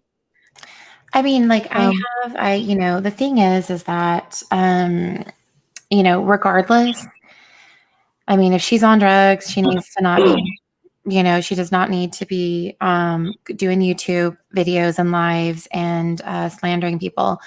I think that she's, like I said, I think that she's definitely she's a narcissist, grandiose. Absolutely. I and agree. most likely borderline psychopath, just for her, like, just disconnect from human, like, emotions and not having much empathy. And, but and if I really thought, like, because we're all, like, going through, like, I'm going through, like, horrible things myself, but Right. but what the thing is that she is, she has her daughters there, her family. She sees her parents all the time. I just think that she really is this person. And That's a good point. you know That's a what I very good mean? point. She's not thinking about their safety at all. And I don't think that she's on drugs per se. I just don't. I mean, and the thing is that she says she got out of bed for this case, but it's like, what about your daughter? Right. But this is like, and this is her Patreon, and then there's another news article that I'll share probably next live, but I just want to show this really quick, and then I'll get back to showing about the case. And but this is her Patreon, and this is what we're talking about making money and exploiting this case. We are creating and fighting for the truth for Shanann Watts and her children. Okay. So this is all about the Watts case, and it's all about $20 a month, 30, 10, and that's not okay. It's not okay. So that's what we're trying to kind of bring to light, and everything. Well, this is what Frank Rzucek Yes. said. He did not want people making money off of his murdered child and grandchildren. Right. That's all he asked. And to tell the truth, And I think you're right. It doesn't really matter whether she is a psychopath or whether or not she's on drugs, which I believe that there is some influence there. But you know what? Anybody can make a video. Anybody with a phone and, access to the internet can do it. But there are laws and there are guidelines on YouTube. So, she needs to, if she can't stick with being a good person and treating other people with respect, then it's going to take other people like yourself to hopefully police the situation and try to get it stopped. I mean, exactly. And again, and that's also why I'm going back through, because there's just a lot of things, little things that you miss through the case and the discovery and everything, and just trying to look back through and really with a fine tooth comb and discuss everything. So, but yeah, so that, thank you. Like, I think we'll definitely next live, just continue this discussion and just about Mary Marlowe. But we'll get back to right now about, and what for me, Lisa, like what are your thoughts about the case? Like what are your thoughts about what happened? Oh, is she there? Are you there? Oh no. Oh yeah. I mean, Artemis. can you hear me? Yeah. There you are. So yeah, Artemis, like if you want to call in, here's the link right there. Call in if you would like to. Can you hear me? Yes, I can hear you now. Okay. So Artemis, you're welcome to come up. You asked me a question. Yes. So I asked you, like, what are your thoughts about? Well, are you asking me about the whole scope of the case, or you mean as far as like what my overall opinion is of the case? Yeah. Just kind of now that, with the evidence and everything, like what are your feelings? What I just like to let everybody give their. Yeah, sure. Yeah, I appreciate that. I really do go back and forth. Sometimes I wonder, could Nicholekessinger have been involved? I try not to get pulled in emotionally. I really do try to just focus on the facts. And I've read through a lot of the discovery, and I called myself the Frederick Police Department. And that's another thing that Mary did. I called when I was on her Facebook group, and I let everybody know that I called, and the police officer told me the case is closed. As far as them investigating anybody else, they're not doing that anymore. And he told me that. Mary has since told people that they're not going to tell anybody anything, and that's not true. He told me that a case like this will never be closed, because if they get information in tomorrow or they get a good lead, they're going to follow it. So no, they feel like they've got their man and he's in jail. Hi, but if hey Karen, something happens, I don't know. So when did you call them? Just when did you call them? I called them a couple of months ago. Okay. And, okay. That's interesting because that would make sense. So you know what I mean? But I think because especially with the second confession and everything, I think that they got a huge influx of just like inquiries and all that. And I think at this point, because I called after Mary did, because I mainly wanted to warn them about her. But, they were just like, we are not saying anything like more like, like guys in jail. But we like we have cases that we have to concentrate on. And so they're trying to detour anybody from like just, bombarding them and, Right, but right. Well, lucky me then, I guess, that yeah. I got an officer who was willing to be open and talk to me about it. So there you guys And, go. Like she called the Frederick police and they told her the case is closed and the guy's in prison and, Chris Watts. So it's like, the case is closed. And again, I mean, it's been over a year and they've, they've had they've had a lot of time. plenty of time and they had plenty of interviews with NK. And it's like, so we got to look at the evidence. And, when you have surveillance video, okay, of Chris backing up his truck and loading his family in the back of it, but nobody else comes out, like, Right. and just all, and the fact that there were so many loose ends, like her purse left there.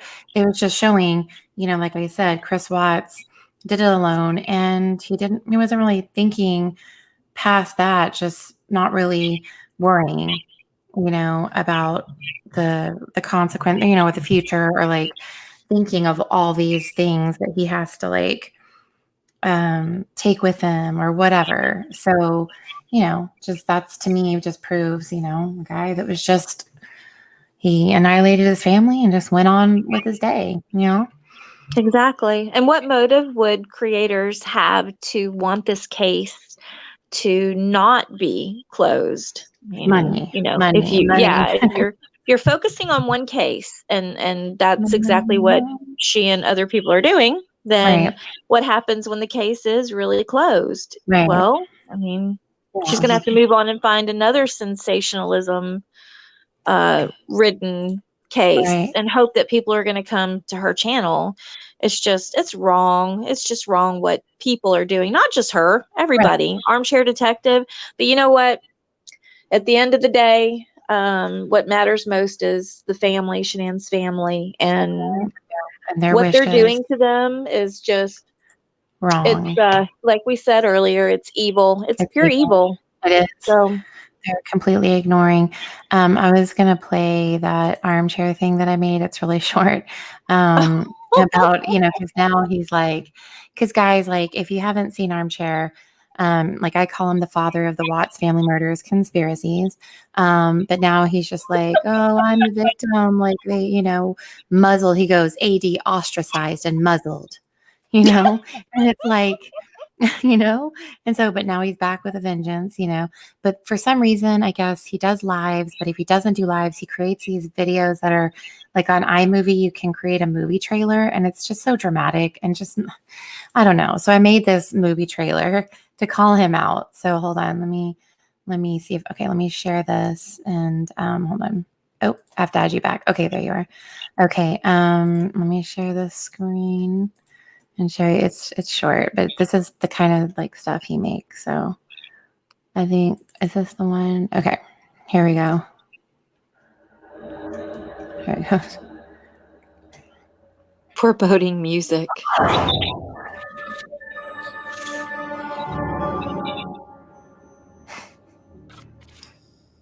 He claims as a female. Nope, that's Chris. No. Is it AD a victim? Why just AD silent? That's what you. How are you a victim from a murder case you inserted yourself in? Armchair, the father of Watts family murders conspiracies. You are not doing Shanann and her sweet babies justice.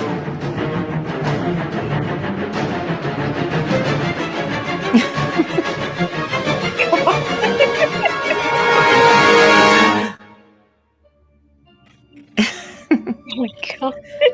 The father of the Watts family murder conspiracy. Oh my God. Oh God. I mean, like it's just silly. Like, oh my God. Oh man. So, but he's one of them that's making money and like right in the UK he has plenty of murders he can work on, right? Absolutely. You know, But there aren't any other murders that are going to pull this many viewers, and new viewers come every day. So I'm just curious. I'm curious to see exactly how long this is going to run for, because there is an end to everything. There's a beginning, a middle, and an end. And I think we're pretty much in the middle of the hype here, and Yeah. soon it's going to be over. And I don't know how they're going to make their money after this, but I'm just interested to see. In the meantime, yeah, so I'm gonna um, let me play. Wait, I think I have to. Do I have to? Yeah, I have to stop. Okay. I'm gonna play. We were watching the interrogation of Chris, and he's got his little daddy there that he's gonna talk, and just picking up on the selfishness, worrying about himself, just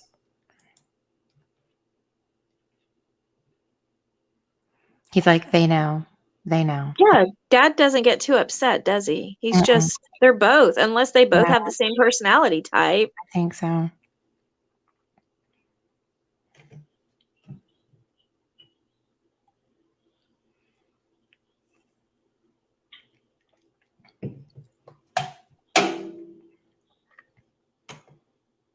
I would have been happy if his dad had just slapped him in the head real hard. I know, right?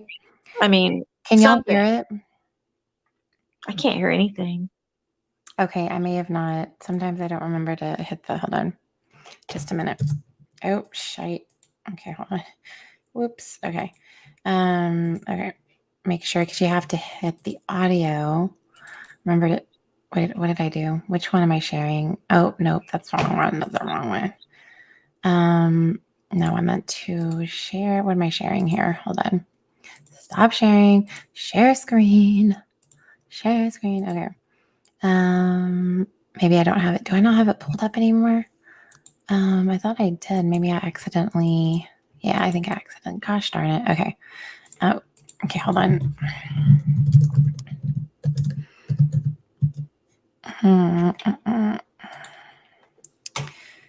All right. Let's see. This one. Okay. Wait. Hold on. Okay. Go back. All right.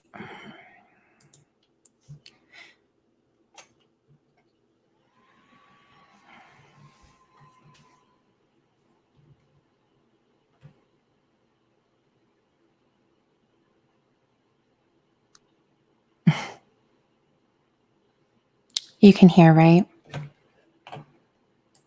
Y'all can hear, right? I can't hear anything. Damn it. Okay, hold on.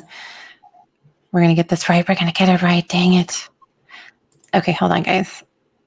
Okay, let's see. What? Oh, you know what? God, you know what? I'm gonna show you something, okay? Okay, Hold on. yes. Okay. Hold on 1 second. I'll be right back. Okay, sure. Okay, can you answer my questions then? You didn't really sound like you know much about the case either. Okay, Artemis, what is your question? I'm sorry that I have a chat that's going and I'm trying to display, share with you guys stuff. So I do know a lot about this case. So what is your question? You have the floor. Like, come on, spit it out. What's your question, Artemis? Artemis Prime. It's not Artemis Prime, but it's just like Optimus Prime. Artemis Prime. What is your question, Artemis?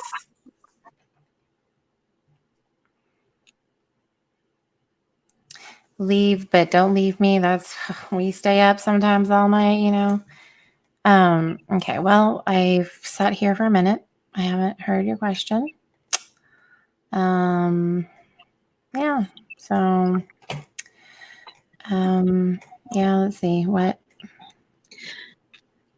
Oh, Lord. Okay, whatever. Hey, can I add video? Yeah, does it? How do I do that? No, do you see a share screen option on your end? Share screen? You should be able to share. Oh, wait a minute. Maybe video's off. Okay, hold Yeah. Because I'm there. There Can you should. see? Well, I see the ceiling. I have a guest here who wants to say hello. Oh, Would okay. you like to say hello? Yes, we have a guest here. You can say hello. Oh my gosh! Oh my gosh! Oh my gosh! It's Mary Marlowe. You guys, look at her. Oh wow, Mary, you stopped by. What? Look at that lipstick. It's me. It's I'm you. here. I see you. Now, what does it mean when I'm against my blinds? Huh? Well, that's the new one. What does it mean? What It is that? means I'm in the house. Oh, it means you're in the house. Okay. I got that. I love that lipstick. That lipstick. You and your lipstick are here to stay, huh? You're not going Now, anywhere. what does that mean? What does it mean? You don't like my lipstick. I do. I mean, I do. It works for you. It works for you. Okay. Oh my goodness. I mean, that's pretty darn good. Bye, And y'all. look, and you got the little necklace and little outfit. That is so adorable.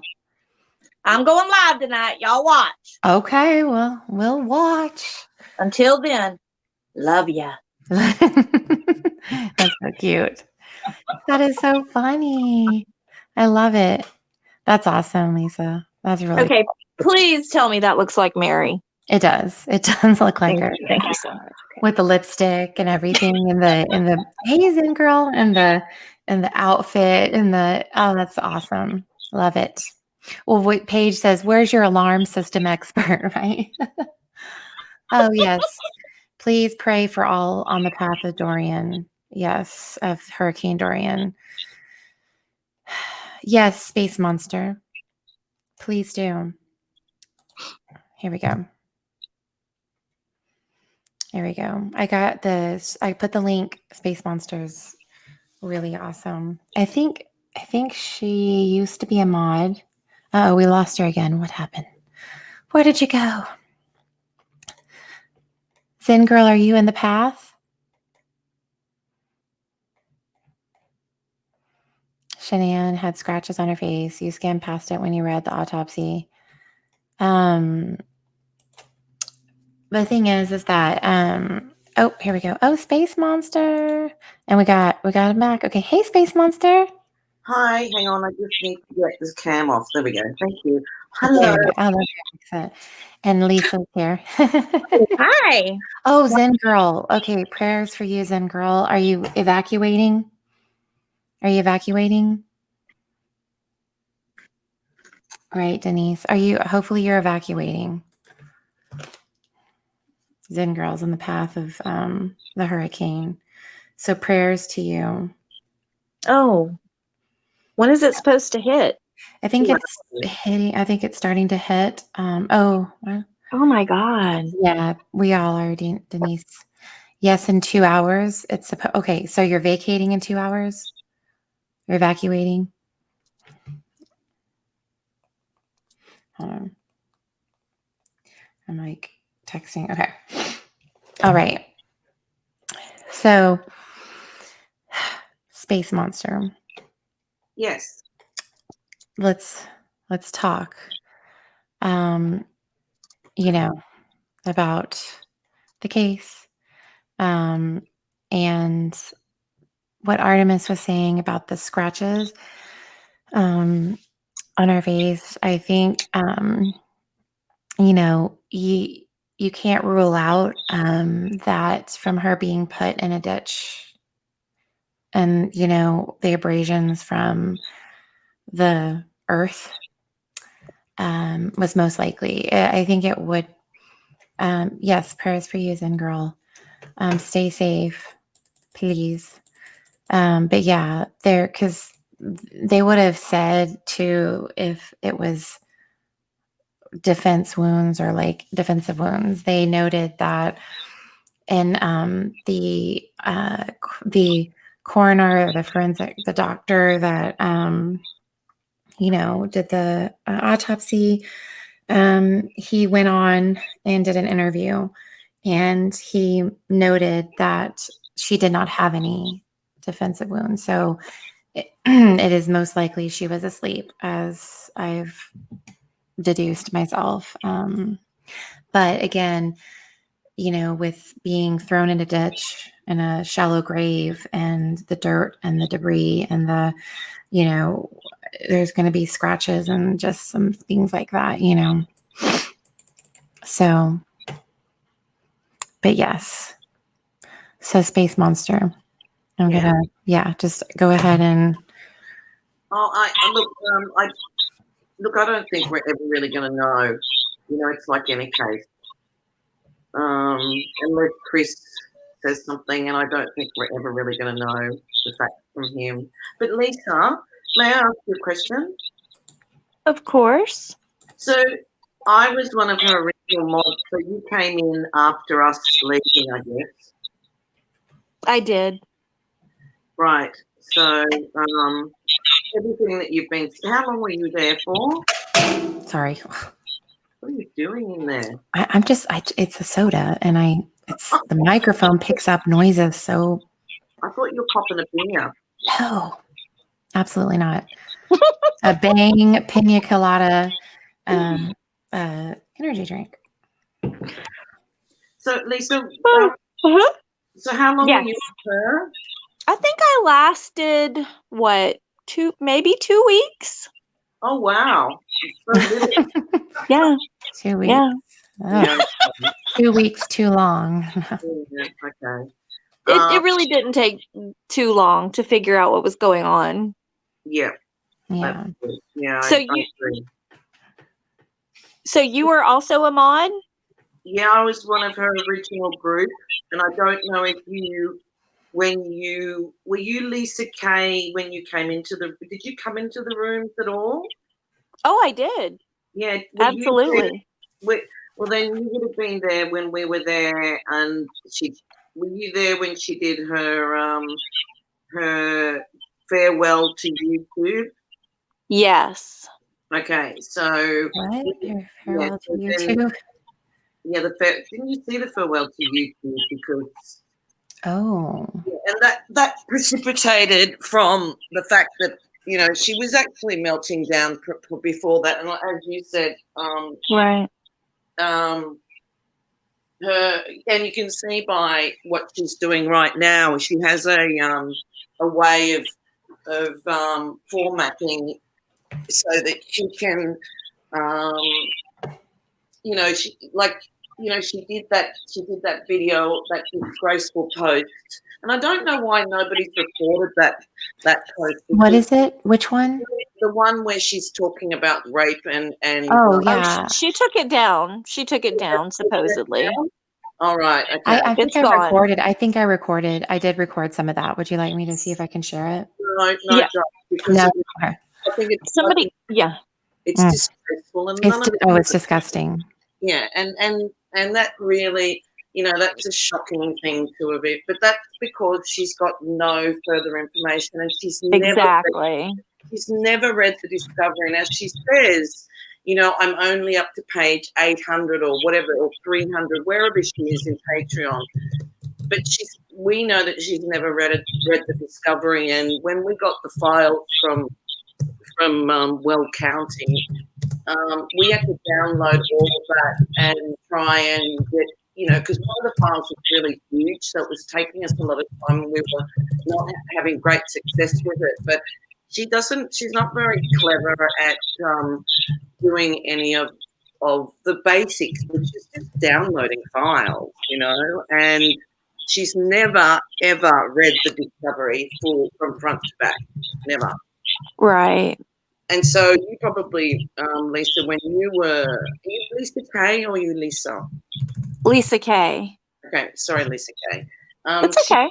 No, you can call me Lisa. I thought you were asking what my name was, possibly in her Facebook. No. Yeah.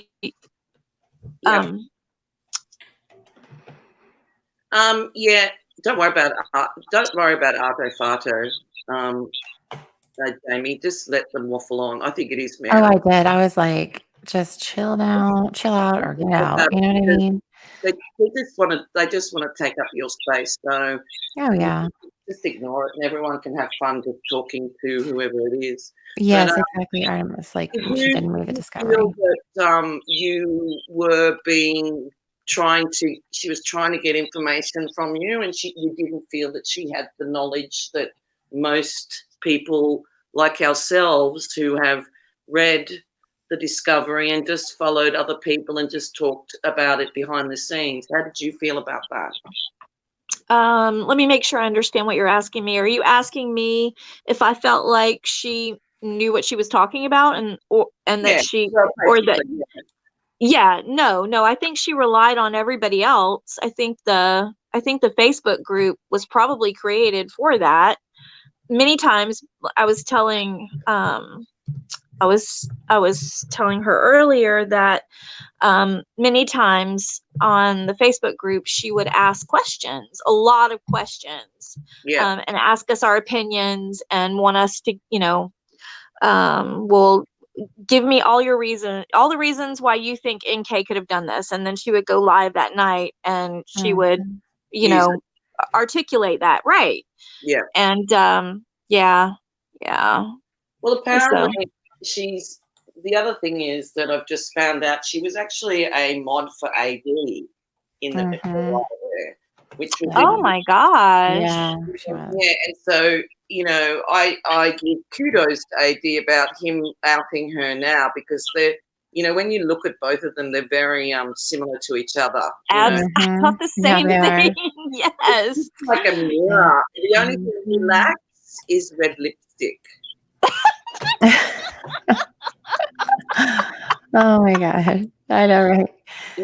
So You never know. Hey, I can make that happen because Oh, I have an AD puppet as well. I oh, have my yay. Mary Marlowe puppet and I have my AD puppet. Oh, So that would be hilarious. yeah. they're talking to each other, and I guess they'll just be saying exactly the same.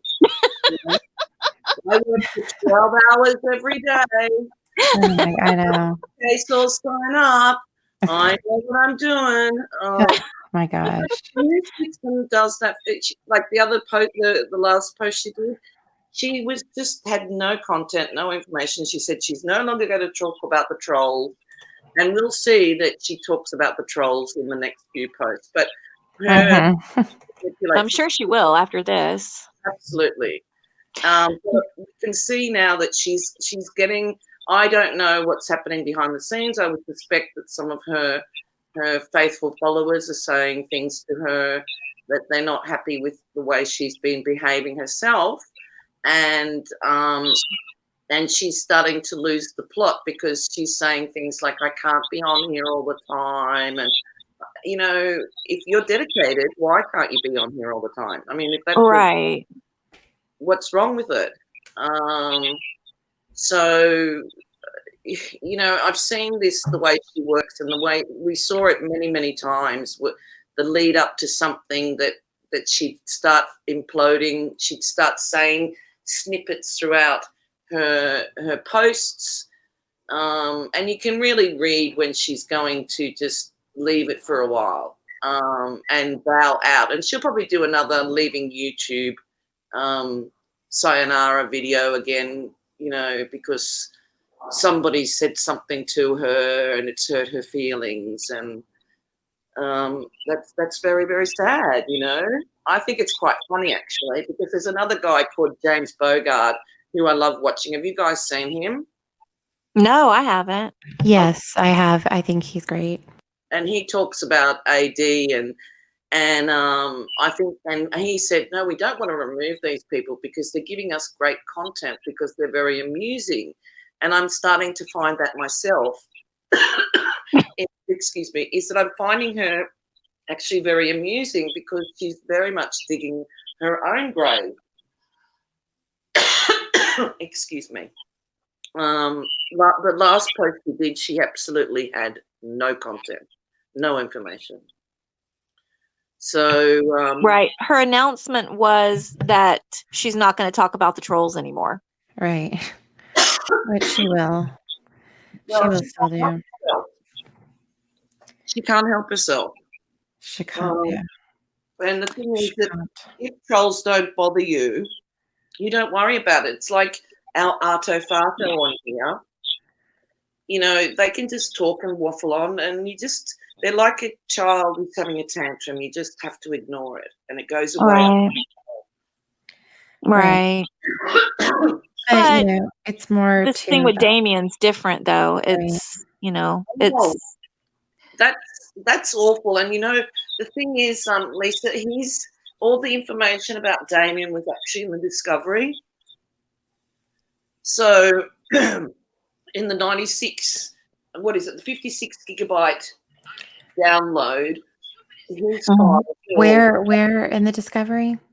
Have you got the Yeah, I have it up right now. I'm sharing it. 60. I looked at it the other day. Hang on. It's in the 56 gigabyte download. I downloaded it the other day actually again and looked at it. I don't know if I can download. Can you email it to me? No, you can actually download one file at a time. I can send it to you by Google, on your Google. Okay, I won't send it here because I think that's wrong. Oh, yeah. No, send it in my Gmail. Yeah, I'll send it there. But that was in the in the Discovery. Are you saying that his social security number is in the Discovery? I don't know about the social security number, but he's all of his Arrest records? arrest records were there. And I guess that had to do with the interview. I guess that Right. you know what I mean? Because if they did interview him, they wanted to consolidate all the information. So I know that's there because I read it, but still putting it all out there, it's like I said to Lemonade and Bella, we had these files on. You remember all the photographs that went out that everybody went berserk on with them going down the mountain, the sand mountain. Right. Yeah. NK. We had all those files with Mary a long time ago, but we didn't say anything about them to her.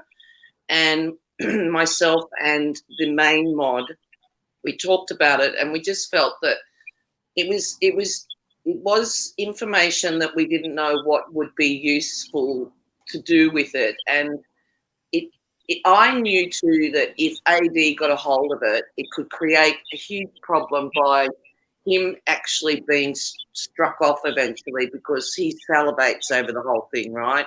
So Right. Mary did send him that information, and he then published it.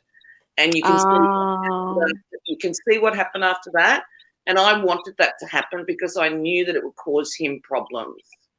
And I think it was the best way to go, because he's the kind of person that can't handle sensitive information. He just wants to burst out there to be sensational. He wants to be the first one to do Right. anything. I'm the one. I did this video where. And look what happened to him once he did that, okay? Okay, he did do all that, but it just went downhill from there. Right. It sure did. And that's the best way it could have gone, because you want to give information that is going to bring people down like that to stop them from talking about the case. Exactly. And that's why we're taking this time even now, because they are actively, even like right now, it's like I said, it's like a wildfire, especially with both of them. He's continuing on with the conspiracies, and it's like the red car, and now he's like, Chris Watts normally has this, because he had long sleeves on that night, he normally has them pushed up a little bit. Well, it's like, so I mean, he had, that doesn't mean that he didn't push them up later in the day. Exactly. That's right. And he's just picking at these little things. But the thing that he shows, this is Chris Watts walking out, and then he's like, in another frame, it's like, this is NK, and it's Chris Watts. They're wearing the same thing. I'm like, what? Like, but it's amazing, because you just look at the fact that there's absolutely nothing more that they can do with this. And I think that's because people over time now are recognizing that there is nothing more to this. And if there is, we're not going to know about it until they indict people. If there is any further people that are involved, we won't know until after the fact. So right now, there's so many other things that we could be doing. There's so many other cases, if you're a true crimer, that you can be interested in be talking about. But in the meantime, I find it hilarious that these guys just keep coming up with absolute rubbish, and it is. And more people are starting to become aware of it. Yeah, and that's again, like I was telling Lisa and how I tell everybody, for me, it's like I'm gonna devote time because even myself going back through everything, and because there's just like with the sentencing, seeing Chris Watts's expression of anger and everything when Frank and Frankie, you know, addressed him at the sentencing, you know, and being able to link that to Chris's second confession, where he gives all these horrific details to hurt them, like a big FU. And so all of these are kind of these little things, looking back and, you know, going over and debunking every possible, you know, conspiracy or question that anybody has. Like one of them was last night, I debunked when Frank Sr. said, "This evil one." And the first time he said it, you know, he has a country accent, and he said it really quick. If you didn't, you know, you could hear, if you weren't listening closely, it could sound like this evil woman. But I slowed it down, and I did that earlier in this live, really, and you could see there was a break between evil and one. And he said it again. This evil one did this. So, but these are things that people are like, oh, you know, that means they knew. And so, whatever I can do, and in the process, you know, educating myself even further about the case, and providing, you know, and these lives will be there for people to watch for however long, so they can go back through and, you know, because we go over the discovery, we go over some videos. And I think it's important to do that, especially after when, you know, Frank went on that news conference recently and pleaded for the conspiracies and lies to stop. He specifically said, if you talk about this case, stick to the truth. It's hard enough dealing with what we have to deal with. The conspiracies and lies make it harder for us to grieve. And so that is what he was, and also financially exploiting this case. And so, like Mary Marlowe does with her Patreon, that is purely about the Watts murder case, and, you know, making money off of it, you know, and AD as well. I mean, yeah, he wants to be like, well, I don't make a lot on the view, you know, because nobody makes a lot of money with on YouTube with their video views. And like for me, like any video, like none of my Watts family murder videos are monetized, because automatically YouTube will say that this limited, this is not, may not be suitable for everyone. And so you have to manually request for them to look over and say, give the A-OK for monetization. But I don't do that. So, and the same would go for them, but they get it through super chats or Patreons or like AD getting a freaking laptop. Somebody was like, oh, you need a laptop? There you go. Melanie, you know. Who bought that for him? Summer Rains bought that for him. Yeah. You know, and so now for me, I'm like, okay, there's a difference between exploiting and making as much money as you possibly can off this, right? Especially if you're spreading conspiracies, you're spreading lies, you know, and you're not respecting the wishes of the family. Now, you know, in a way, like if I, let's just say, you know, I have a Patreon, but it's like I have to go in there and like fix it. But it's like, you know, I plan on having like a true crime Patreon, but not you know, for the Watts case, it's a true crime. All the cases that I talk about or will talk about in the future, Susan Powell is going to be one of them. The Leela Daniels tragic foster mother, beating that little poor baby to death. Just some things like that, going over those cases as well. And I'll probably dedicate at least 1 or 2 days a week to that, but still continuing on with this. Because like myself, I mean, we've all kind of been captivated by this. Our hearts have been broken. And I want to preserve the memory of Shanann and the babies, because there are so many hate channels like Mensa and Set the Record Straight and Critical K that have lied about her. And, so, there needs, and Frank even said in that conference, he appreciates the channels that are supporting them, that are doing the right thing, that are, telling the truth and working to advocate to get these other channels like 80 and Mary and all of them to get taken down or get YouTube to do something about it, and so, yeah. So yeah, that I had, like earlier, Lisa had this moment. I'm like, there's so many things going through my head. So I'm not sure exactly where I was going with that, but I just want to make it clear, that, yeah, that was, did I make my point there? Cause I know I was talking. Totally. You did. Yeah. So like this, I know I haven't done an ASMR visualization stream in a while, but I will. So I would have a tier for that. And it's just about donating. And it's like, for the content, for support overall. But never, ever would I exploit, and if I had super chat and people donated anything, I would, because there are several charities that well, I don't know about the Watts, I'm sure they do, but the Rzuceks want donations to be sent to, and I would do that. I would donate anything that you know what I mean, like that, because that to me is what it's about. But so yes, I'm not, let's see. Wait, what's on the video? Frank said he saw Chris. Yes,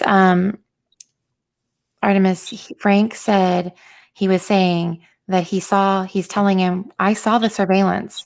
I saw Nate's, your next door neighbor, the surveillance.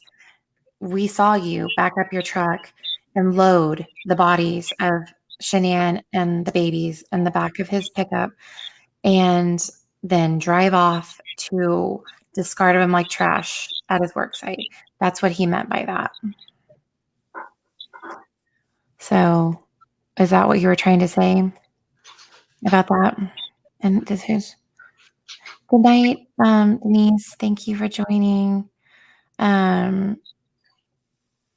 Were you here last night? Yeah, we were going over that very clearly. That's what he was saying. I mean, first of all, at that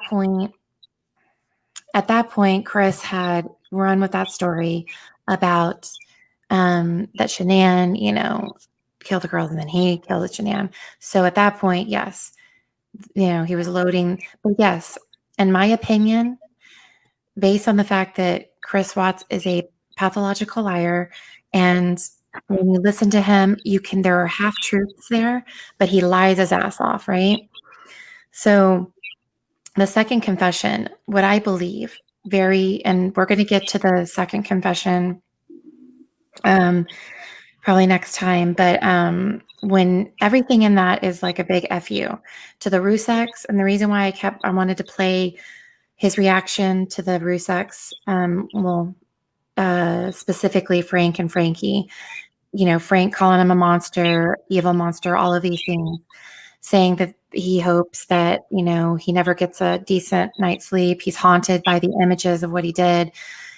I believe that because Armchair Detective back in January, with the whole shadow thing, he took that and he was like, and they were bombarding the CBI, sending them the video. They're like, take a look at this. We see a shadow. one of the children may have still been alive.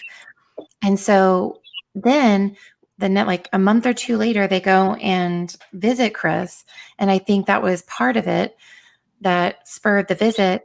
And being the pathological liar he is, he heard that because he has his family telling him what's going on. They're in all the groups on Facebook.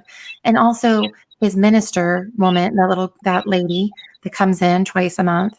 And she was posting on Facebook, talking shit about Shanann, lying, victim bashing. So, but she was telling him what was going on, what was being said. So he knew. And if you look at his pattern, he was like, oh, okay, well, this is what they want to hear now. So he's like, oh, yeah, they were still alive, but it was a lie. But he said those horrible things about like Bella's last words and how horrific that whole scenario of him driving them out to the site to hurt the Rzuceks. I mean, just plain and simple. You know what I mean? Yeah. Did you catch where he said in that interview, he said that he thought during the whole drive to the battery, he thought, could I have saved them? Mm-hmm. Did you catch that? Yeah. So why would he say that if they were still alive? Right. Why would he say that or think that? Yeah, I mean, exactly. And it's just like, because I guess he was like, because they were asking him, well, then why didn't you just drop him off? I mean, what's up with that? And he's just, who knows? You know what I mean? Like but again, those girls were not alive. They were killed at the house. Again, he was so calm and collected, took his time for about 40 minutes loading up the truck, with Shanann's body and then the girls, and then taking that gas can and pretending to put it in to make sure right. the tarps were kind of just so covering them up, went around to the other side. Jamie, I'm sorry. The gas can was still in the car. It was on the left-hand side of the back of the truck. I don't believe that he would put her back there. I don't know what he was going to do, but the gas can was photographed in the truck and it was there. What he was going to do with the gas can. Look, the thing is, what we've got to remember here, there are a couple of really key issues here, right? Shanann was late with the plane, which threw any timeline out and anything that was going to go on, plus Nicole Atkinson coming to the house.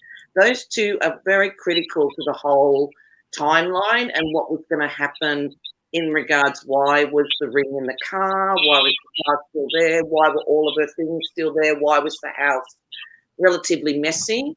He didn't know that she was going to come to the house. She didn't know that. So he thought he had good. Oh. Yeah. Mom. Oh no. Hold on. Oh no. Okay, I'm coming. Okay. What? Okay, Artemis, like, come on. Oh God, what's going on in the house? Oh no. She her daughter's autistic. So and I'm so sorry. Yeah. So Artemis says there's a mountain of evidence pointing to Shanann, and you seem to ignore that and deny it. Just don't worry about Artemis. Artemis, get out of it. Oh, sorry. Forget that person is there. They can walk on. There's other people that are asking questions. That's right. And it's like I'm trying to go back, and then it's like, let's just do this, okay? 30 seconds gone. Yeah. Okay. So look, for me, the way I look at it is that those two are very crucial things to always remember.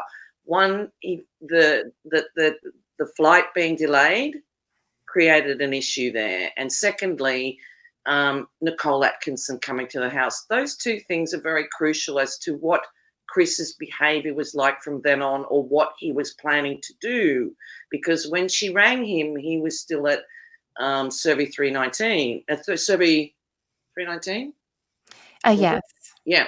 So once she rang, Everything else was thrown in the air. There was nothing he could do anymore. He had to then change any of his ideas about what was going on or what he was thinking of doing, and we will never know probably.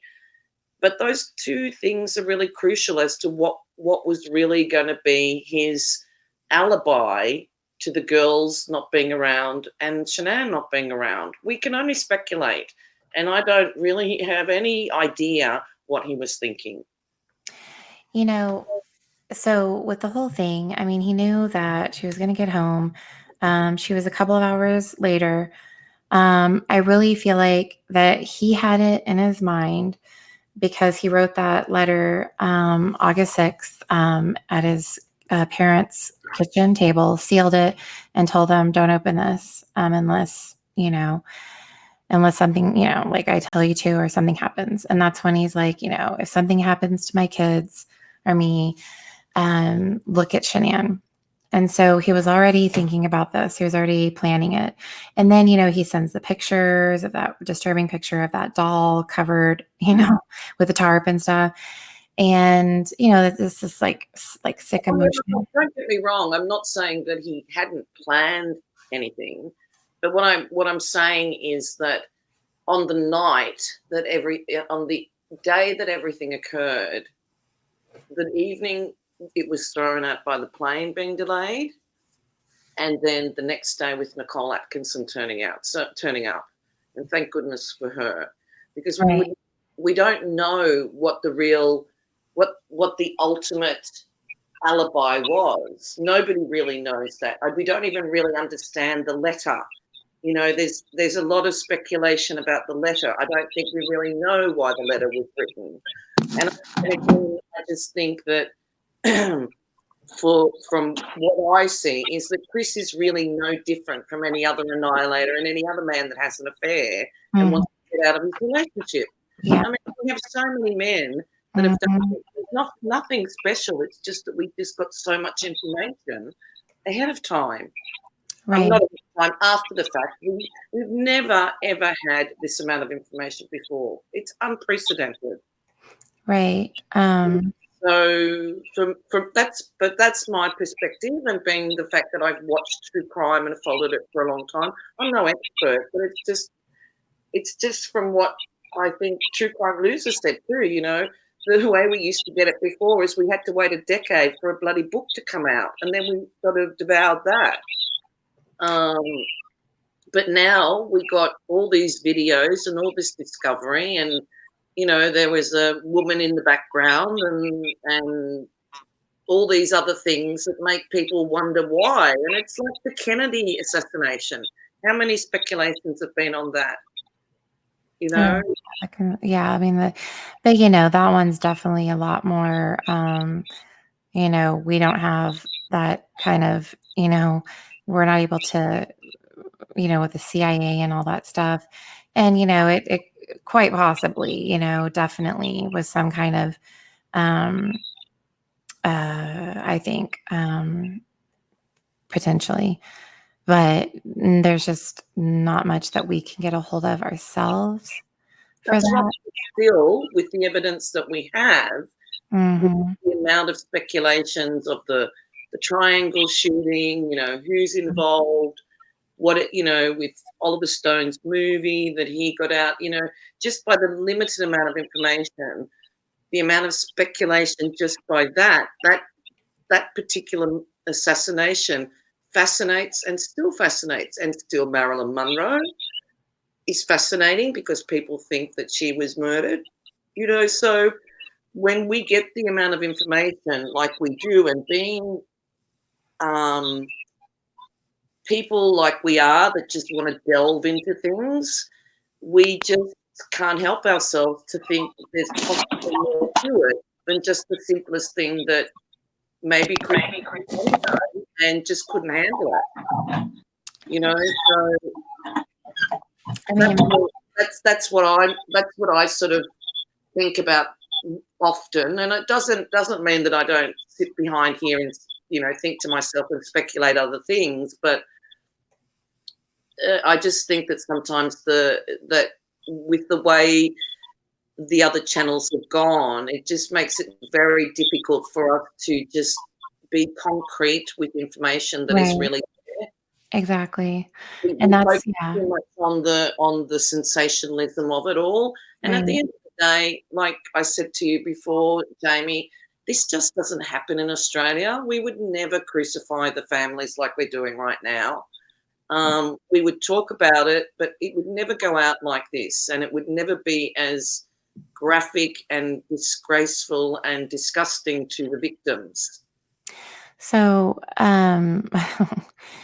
Artemis is like, you women are lying about the facts. Why? What do you gain? Like, Oh my God. we are reading it from the Discovery. Okay. Um, Like, there is no lying about it. Okay. Just, it's ridiculous. Yeah. But I think that it definitely shows the way that, Chris did all of this. It shows that I lean more towards him being on the psychopath spectrum, because it's like he did things, and that limbic system, that emotional system that most of us have to check in with, is just not present for him. And so when he was doing these things, he wasn't really thinking about these other, like, oh, is Nicole gonna show up? Or, he was just in that moment doing it. And also, a good sign here, guys, if any woman, was involved with this, okay, so, again, this just far off, like, just conspiracy, don't you think that she would have told him to take the purse, to take this and that, knowing that's what a woman would take with them everywhere? And Chris is a guy that is not really in tune with anybody, really. So doesn't that show more of a man? But Jamie, don't forget, if I may, don't forget, he wasn't expecting anybody to come to the house. What do you mean? Like, oh, you mean, well, so he wasn't, yeah, because he wasn't thinking, again, he wasn't time to do whatever he was going to do after he did what he did at the Battery. You have to put things into perspective here. He didn't think that Nicole was going to come and knock on the door and be looking for Shanann, right? So, if you look at that, you can understand why the place wasn't. Everyone's going, well, why did he leave that there? He wasn't expecting anybody to knock on the door. He's got it, but for me, and again, this shows a disconnect from, understanding, and that's a good point. Any other person would have expected that to happen because of how involved her friends were in her life, and her business, and how from the moment she woke up, so when she went to bed, she was calling, she was live streaming, she was this and that. Nicole knew she had an appointment. She was concerned because of the fact that she had been emotionally distressed all weekend. But Chris wasn't thinking, he didn't think like that. He wasn't thinking, well, she probably is going to care. But any normal person would have thought that she would come by. And that is just showing his complete disconnect from human emotions and empathy and compassion, and just.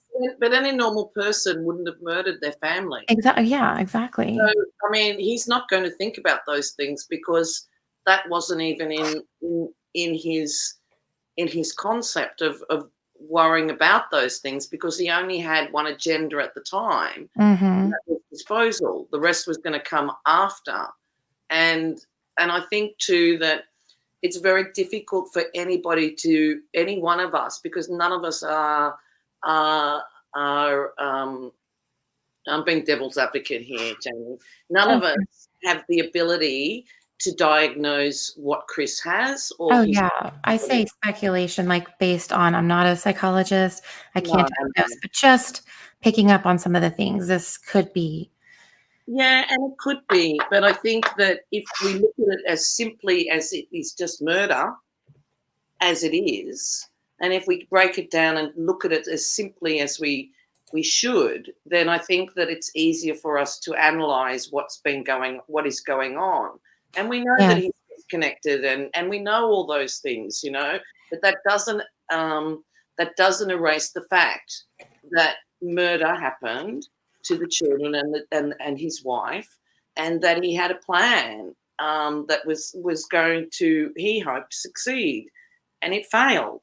And it failed only because of Nicole Atkinson. But that doesn't mean to say that if he had gone on and done whatever was the next stage of it and saying she disappeared and all that sort of thing, that the police wouldn't have been able to pin him down either. So it didn't go down that way. It went down another avenue. And so that's what we get. And I just think that that he was pretty messy in regards to the whole thing. I don't think he would have got off even if he came up with some other scenario, because he had her phone and he couldn't get into her phone.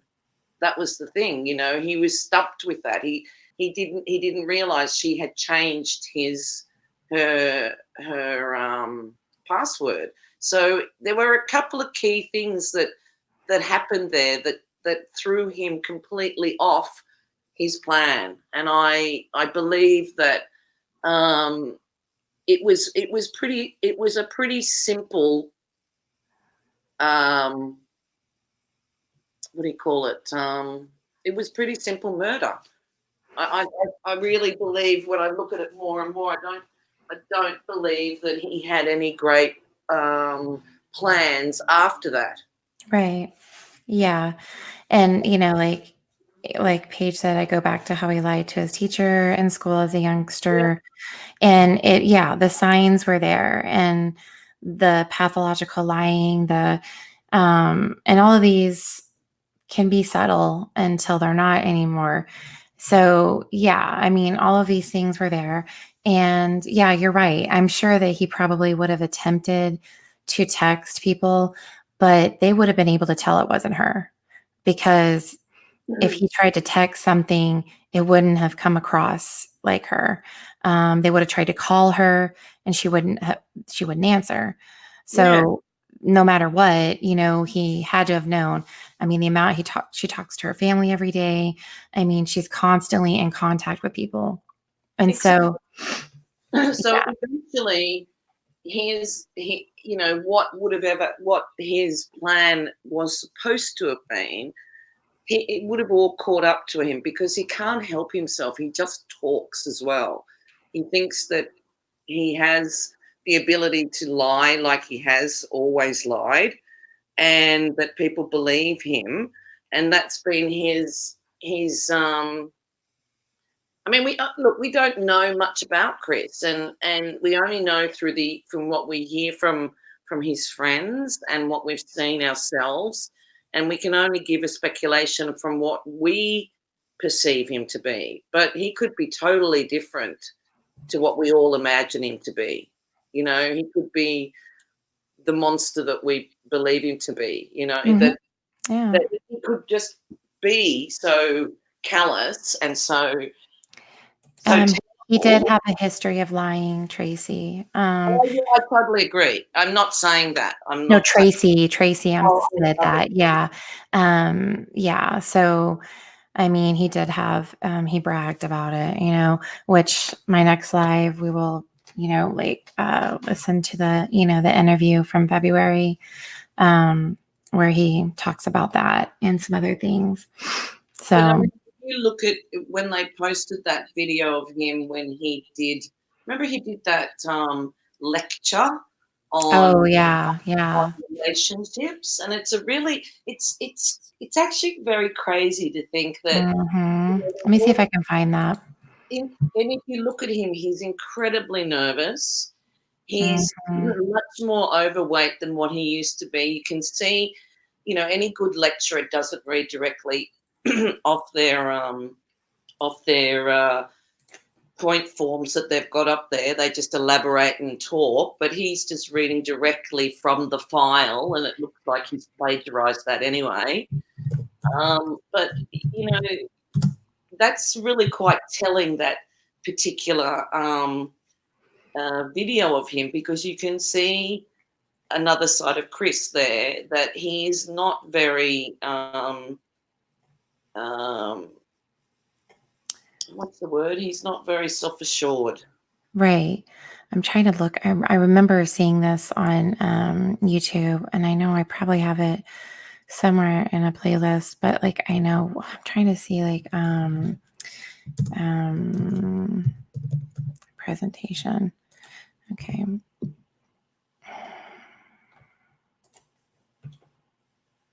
Is this the right one? I don't know.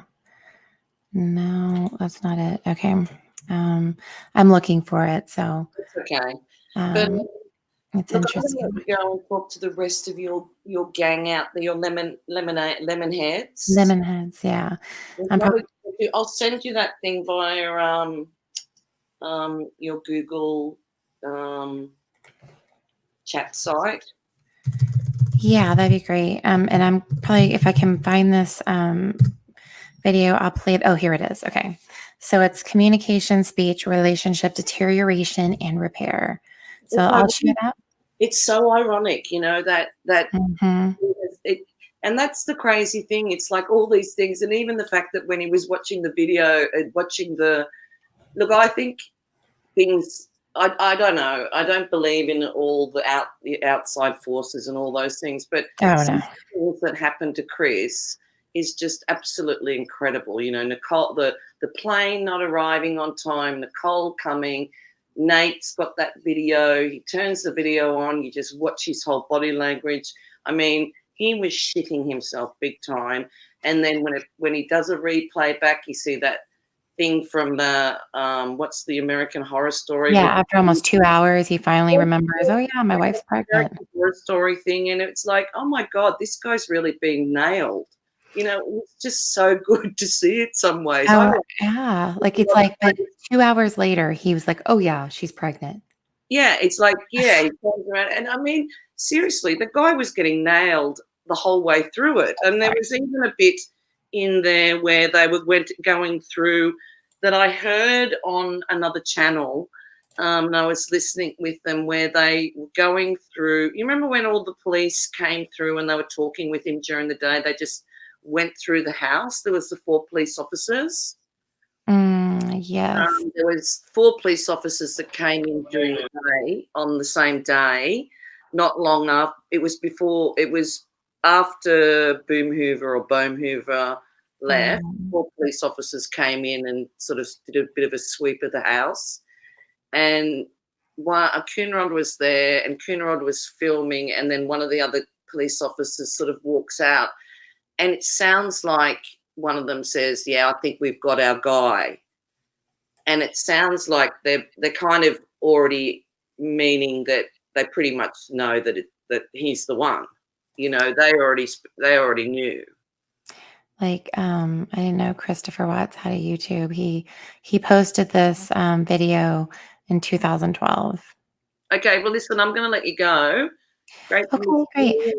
Thank you, and hopefully you'll join me in the future. I always love talking to you. We'll chat on Google Chat or whatever they call it. Yes. Heads. Hey, Artie, it was really great having you causing some chaos here. You're really funny. Oh, what? Thank you. When I was reading the. Oh, don't worry about him. Just concentrate on your other groovy kind. Oh yeah, of course. I'm done. Yeah, I'm like. Just trying to cause some trouble and just let it go. Bye, Lemonheads. Thank you, sweetie. Thank you. Thanks. So sweet. So sweet. Bye. Bye. So I'm gonna play. I guess I'm gonna play this, and then we'll call it a night for tonight, and then we'll pick back up like we do. So this is a video that Chris Watts posted himself in 2012 about communication, speech, relationship deterioration, and repair. It's Chris Watts. I'm doing my communication speech for Brenda Armchair, and welcome to Broomfield, Colorado. About 70 degrees, and it's awesome outside, so welcome. I'm doing my speech on relationship deterioration and repair, and this is my PowerPoint to help me. Deterioration.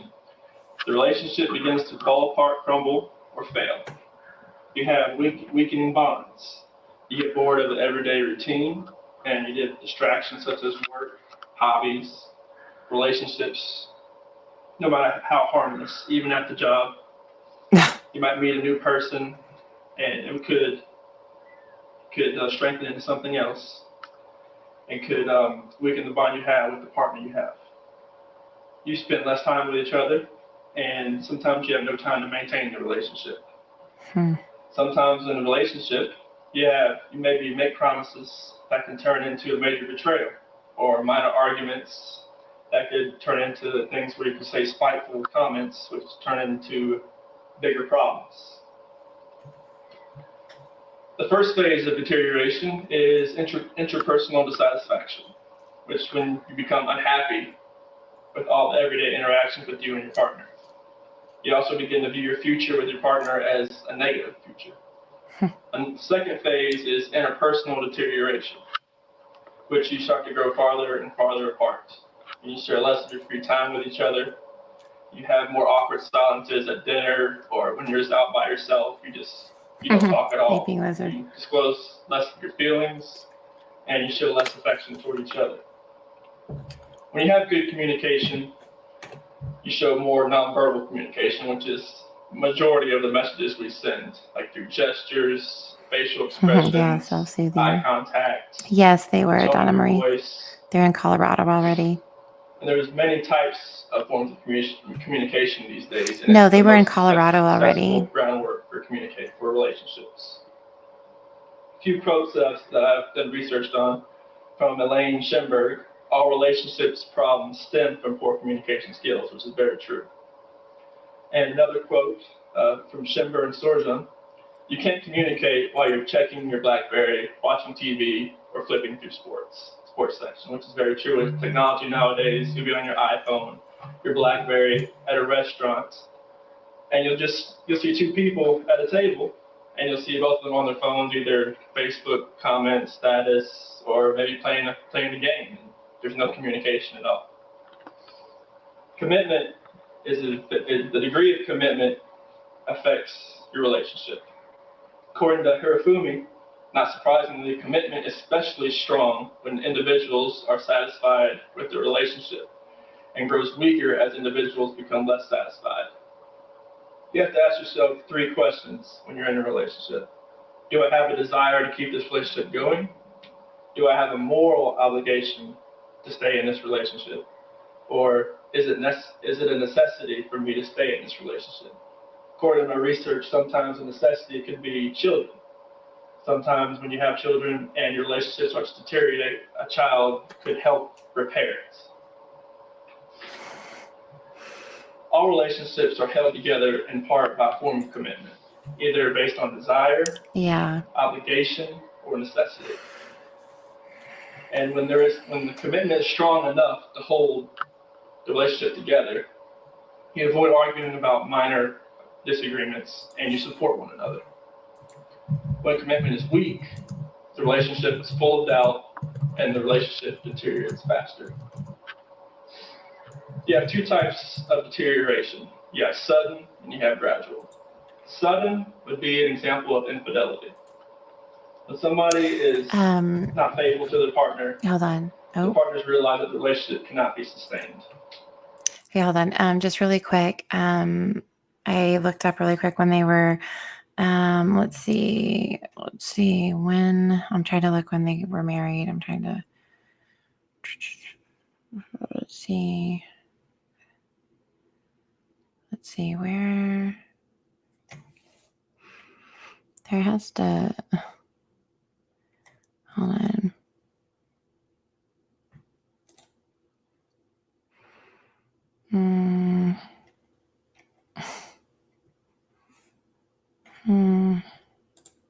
Hold on.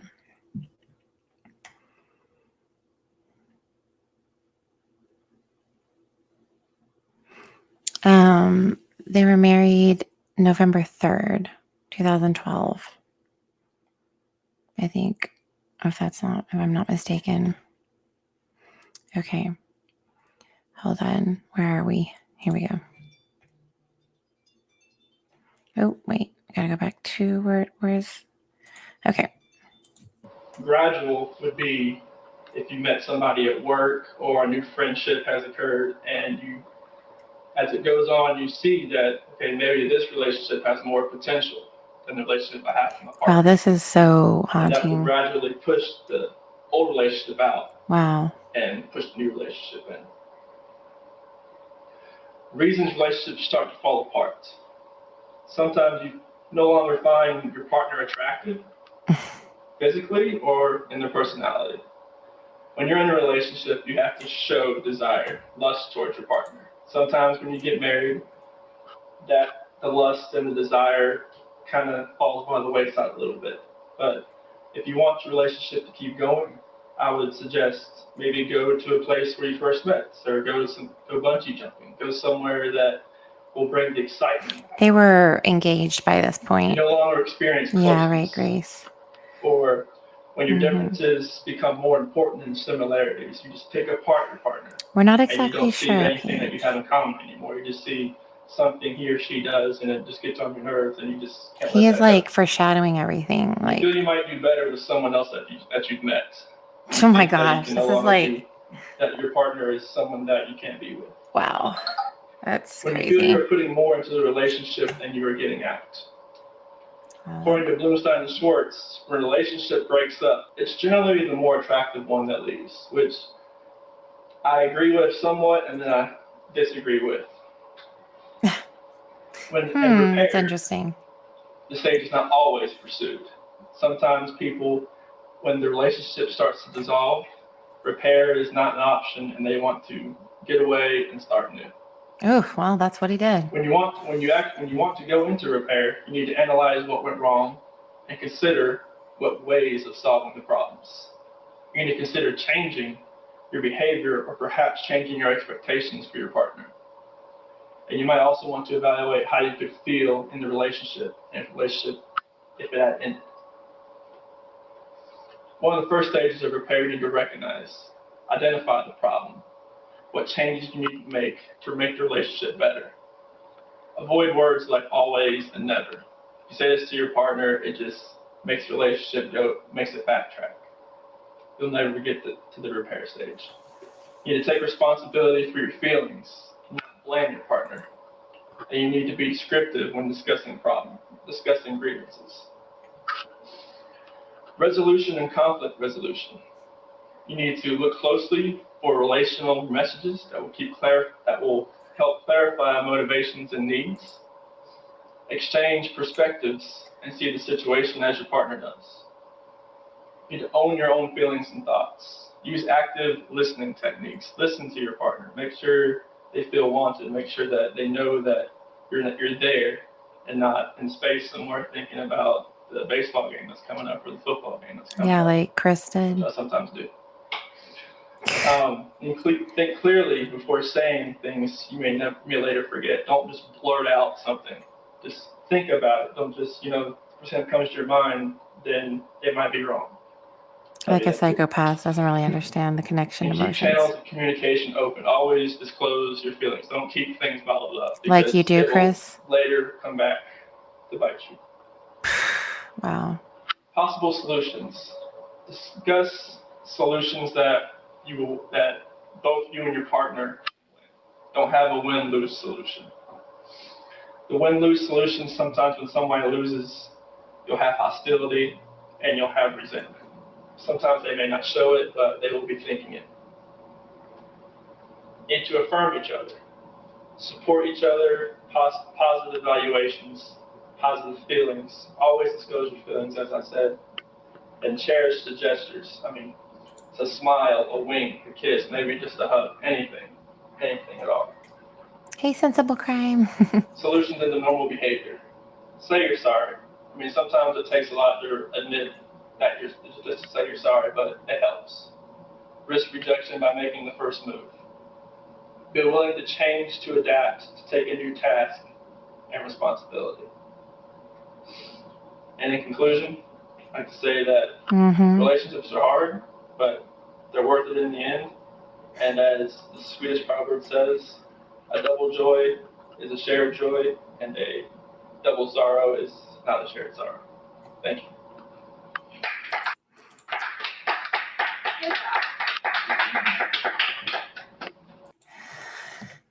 I find that extremely interesting. Oh wait, this is gonna keep going. Hold on. No, Share okay. your thoughts and Just like everything he was saying is the stuff that he regurgitated later.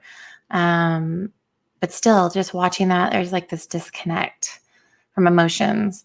But I noticed he had on the lupus